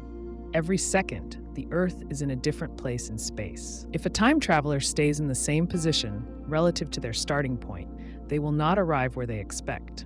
Imagine someone standing in a field, activating a time machine that only moves them through time. They go back one day. If their machine does not compensate for movement, they would reappear in space because the Earth was in a different position when they left. If they travel forward instead, the same problem happens. They might land underground if a mountain formed there, or inside a building that wasn't there before. Even a small miscalculation could be fatal. One possible solution is a system that calculates movement and adjusts accordingly. The machine would need to track the Earth's rotation, its orbit, the solar system's motion, and the galaxy's drift. It would then reposition the traveler at the correct spatial coordinates. But this raises another problem. How does the machine know where to place the traveler? A detailed understanding of the universe's motion would be necessary. Even small errors could place someone in danger. If the machine miscalculates, the traveler might appear inside solid rock, deep underwater, or miles above the surface. Another challenge is gravity. If a traveler moves through time but not space, they are still affected by the gravity of their starting location. If they jump to a time when the Earth has moved, they might fall toward a new gravitational center. If they travel far enough into the past or future, the entire structure of the solar system could be different. The moon's position might change. The planets might shift slightly. Over millions of years, continental drift could mean that land masses move significantly. A location that was safe at one time could be a dangerous place later. Consider a scenario where someone wants to visit ancient Egypt. They set their time machine to travel back 4,000 years. Without compensating for movement, they appear in deep space because the Earth was in a completely different position. Even if their machine adjusts for the Earth's orbit, other factors come into play. Were they starting from land that existed at that time? If they were in North America, that land was not accessible to the ancient Egyptians. Even the placement of tectonic plates could be different enough to cause problems. Some theories propose that a time machine could be tethered to the Earth's movement. Instead of remaining fixed in space, it would be locked to the planet's position and move with it. But this assumes that time and space are connected in a way that allows this to happen naturally. If the machine does not account for this movement, it would be more like stepping out of a moving car while it's traveling at high speed. The traveler would suddenly experience the momentum of their new surroundings. If time travel is possible, then scientists and engineers would need to solve this issue before making practical use of it. One possible approach is using GPS-like systems that map out the movement of celestial bodies. The machine could calculate where the traveler should land and adjust their destination accordingly. Another approach could involve quantum entanglement, where a traveler remains linked to their original location even as they move through time. This could, in theory, ensure they arrive at a place where the Earth still exists. A more speculative solution is the idea that time travel naturally accounts for motion. Some theories suggest that space and time are linked in a way that prevents travelers from appearing in empty space. This assumes that whatever mechanism allows time travel also ensures that the traveler remains in a habitable location. However, There is no evidence to support this idea. Another problem is the Earth's changing environment. Even if a time traveler lands on the correct spot, conditions might be vastly different. If they arrive in a time when Earth was covered in ice, they could find themselves in freezing temperatures. If they travel far enough back, they could land in a time when dinosaurs roamed. If they go too far forward, they could end up in a time when Earth is no longer habitable. A traveler might expect to arrive in a familiar world, only to find themselves in a place they cannot survive. This paradox highlights one of the many difficulties with time travel. The popular idea of stepping into a machine and simply appearing in the past or future ignores the complexity of space-time movement. In fiction, time machines often work as if the Earth remains still, but in reality, motion must be accounted for. If time travel ever becomes possible, solving this problem will be one of the greatest challenges. Some stories address this issue by incorporating safety mechanisms. Science fiction often assumes that time machines naturally place travelers in safe locations. This makes for easier storytelling, but ignores the physics involved. Other works suggest that travelers must be precise with their calculations, or they risk being lost in space. These interpretations acknowledge the problem, but do not always offer a clear solution. Ultimately, the teleportation paradox forces us to reconsider what time travel would actually involve. If time travel ignores space, it becomes a dangerous process where even a short trip could be deadly. If it accounts for space, then it requires an advanced understanding of physics and movement. Until this issue is solved, time travel remains more of a theoretical idea than a practical possibility. But if it is ever achieved, ensuring safe arrival will be just as important as making the journey itself. A scientist in the year 2150 invents a time machine. She builds it based on years of research, guided by a groundbreaking theory she discovered in an old notebook. The notebook contains detailed notes and diagrams that perfectly outline how time travel works. She follows these instructions exactly, and after many failed attempts, finally succeeds in creating a working time machine. Curious about the origin of the notebook, she decides to travel back to 2070 to meet the person who wrote it. She expects to find a brilliant physicist, someone far ahead of their time. Instead, she finds a young student struggling with basic concepts in physics. Puzzled, she asks the student about the notebook. The student has never seen it before. Realizing what this means, she gives the notebook to the student and tells them to study it. The student uses the information to become a great physicist and eventually writes the very same notebook that the scientist will later discover. The knowledge contained in the notebook has no real origin. It exists only because it was passed back in time. Without time travel, it would never have been written. The scientist begins to question the stability of her discovery. If she had never found the notebook, she never would have built the time machine. If she never built the time machine, the student never would have received the notebook. But the notebook already existed in her timeline. She has no memory of ever writing it.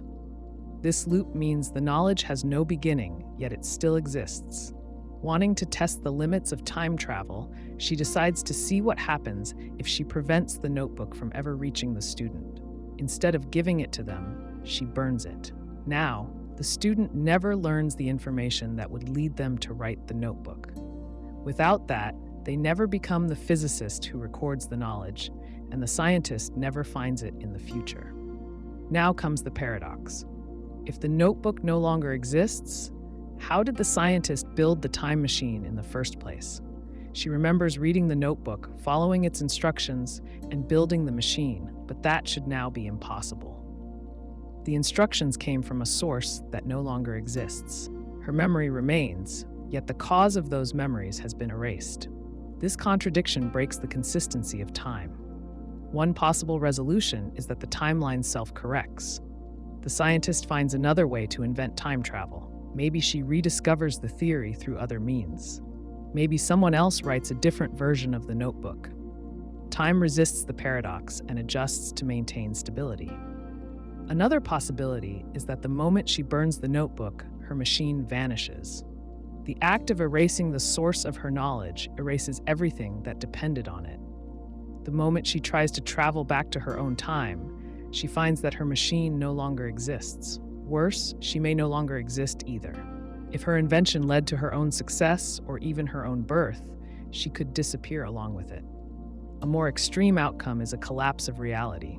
If time cannot resolve the contradiction, it might break entirely. The past, present, and future might unravel, leaving only chaos. This possibility is the most terrifying. If time is fragile, any disruption could destroy everything. The scientist tries to test another approach. She builds the time machine again, this time without the notebook. It takes much longer, and the result is slightly different, but it works. This suggests that her previous timeline still influences her actions in some way. Even though she removed the original source of knowledge, she retains her memories of it. Those memories guide her toward the same result, even if the process takes longer. This brings up another question. If she already remembers time travel, does she really need to discover it again? She could just build the machine from memory. But what happens if she decides not to? Does her knowledge of time travel mean it is inevitable? If she chooses not to act, does time force her hand? She decides to push the experiment further. She prevents the discovery of time travel altogether. She destroys all her research and removes any evidence that she ever worked on it. She even wipes her own memory. Now, time travel should never be invented. Yet something strange happens. She wakes up in her lab, staring at a completed time machine. She has no memory of building it, no notes, and no reason why it should be there. But it exists. Somehow, the timeline has restored itself. This suggests that time travel, once created, cannot be undone. The paradox prevents its own resolution. Even when erased, the effects remain. If time travel erases its own cause, what does that mean for everything else? Could other historical events be the result of changes that should never have happened? Could people exist who were never supposed to be born? If someone undoes the event that led to their own birth, do they vanish? Or do they persist as anomalies, disconnected from the normal flow of time? The scientist starts to see the universe differently. If events can exist without cause, if memories can outlast their origins, then reality is far less stable than she once thought. She wonders if the world she lives in is the result of countless paradoxes. Perhaps every discovery, every moment is just the last echo of a past that never was. She decides to take one final step. She travels back to the moment she first discovered the notebook. Instead of picking it up, she walks away. She lets it sit there, unread. If time is consistent, she should never build the time machine. If time is unstable, something else will happen. She watches and waits. The notebook disappears. A wave of dizziness washes over her. She feels herself being pulled backward, as if the universe itself is rewriting her story. And then she is gone. In the year 2150, a young scientist sits in her lab, frustrated by her lack of progress. She has spent years trying to develop a time machine, but has hit a dead end. She looks at her notes, searching for inspiration, but something is missing. There is a gap in her knowledge, something she cannot explain. She feels like she was close to a breakthrough once, but now that idea is gone. She sighs, puts down her pen, and decides to take a break. Maybe time travel is impossible after all. A time traveler steps out of their machine and into the past. They remember a version of history where a war lasted a decade. In an attempt to change that, they prevent the first battle. They expect to return to the future and see peace. But when they get there, the war never happened at all. The world remembers a long period of diplomacy, not bloodshed. The traveler is the only one who remembers something different. This is the observer's memory paradox. When someone changes the past, does their memory change with it? Or do they keep the old memories, even though those events never happened? If they do, how does their mind hold on to something that no longer exists? If they don't, how would they even realize they had changed something at all? Imagine a scientist who finds a breakthrough cure for a deadly disease. She is excited and shares it with the world. Years later, she regrets her decision when she sees that the cure led to overpopulation and suffering. She travels back in time and prevents herself from making the discovery. Now, no one knows about the cure, and the future changes. But what about her? If the world never knew about the cure, did she ever know about it? If she doesn't remember, she would have no reason to go back and stop herself. If she does remember, she carries knowledge of a history that no longer exists. Either way, there's a contradiction. The problem comes down to whether memory is tied to personal experience or reality itself. If a person's memories exist independent of the timeline, they would retain them even when events change. If memory rewrites itself with reality, they would forget anything that no longer happened. But if memories change, the time traveler wouldn't recognize that history had changed at all. That makes it impossible to track cause and effect. Another example is a man who wants to undo an accident. He goes back in time and warns his younger self not to drive one night. The younger version listens, avoids the crash, and lives on without injury. But this creates a paradox. Since he never had the accident, there was no reason for him to go back in time to warn himself. Without a reason to travel, the event that caused it never happened. If he retains his original memory, he knows what he did and why. But the rest of the world sees an uninterrupted life with no crash. If his memory changes, then he forgets ever traveling back. Without that knowledge, he might get in the car and repeat the accident, resetting the loop. This paradox makes it difficult to establish cause and effect in time travel. If a person retains their memories, they live in conflict with the world around them. Their mind holds knowledge of events no one else remembers. But if their memory shifts with time, they lose awareness of what they changed. They could alter history without knowing it. That makes it impossible to measure what they did or why. A simple way to think about it is with a book. If time is a book, changing history is like rewriting a page. The question is whether the person doing the rewriting gets to keep a copy of the old version or if their copy updates to match. If they keep both, they hold information no one else does. If they only keep the new version, they never know the old one existed. One way to explain this paradox is through quantum mechanics. Some theories suggest that when someone changes history, their mind stays in a separate branch of reality. In this case, the traveler remembers events from one timeline but lives in another. This explains why they retain memories that no one else shares. But if that's true, it raises another problem. If time travelers always jump between realities, they can never return to their own. Every time they travel, they shift into a different version of history. This would mean that time travel is a one-way trip to an alternate world, not a true modification of the past. If memory doesn't transfer, then the universe is self-correcting. This means any changes someone makes to history also affect them. If they erase an event, they erase their memory of it too. This would prevent paradoxes from forming, but would also make it impossible to recognize any changes at all. A traveler might believe they are experiencing the present as normal, when, in reality, they have rewritten history dozens of times without realizing it. There's also a psychological aspect to this paradox. If a person retains memories of a past that never happened, how does their mind cope? If the world around them has no record of what they remember, would they question their own sanity? People rely on shared experiences to verify reality. If a time traveler alone remembers an erased history, they live in isolation. Their memories tell one story, but the world tells another. They might struggle to prove what they know is real. This creates a situation where the traveler either has to accept their unique knowledge or doubt their own mind. Imagine waking up one day and remembering a sibling who never existed. You have clear memories of playing with them as a child, but no one else recalls them. Photos, documents, and records show that you were an only child. How do you know what's real? That's the problem a time traveler would face if they kept memories of an altered past. If the world doesn't validate their memories, they have no way to confirm what they believe is true. This paradox also applies to people who meet a time traveler.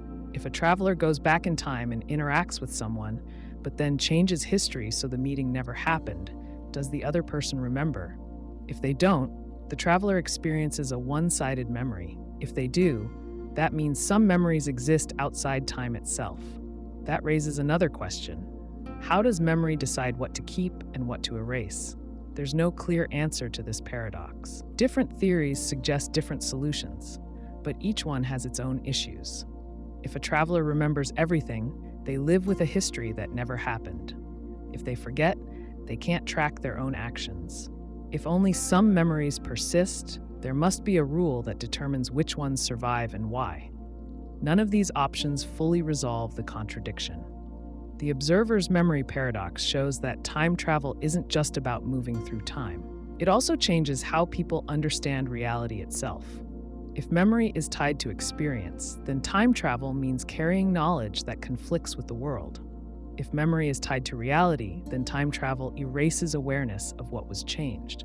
Either way, the act of traveling through time comes with a cost, either living with memories no one else shares or losing awareness of the changes made. This paradox isn't just about time travel. It asks a deeper question: what makes memory real? If the past can be rewritten, but someone still remembers it, does that memory hold value? If no one else remembers an event, does it still matter? Whether or not time travel is possible, this paradox challenges how people think about memory, reality, and personal experience. If history can change but memory does not, then history itself might not be as stable as it seems.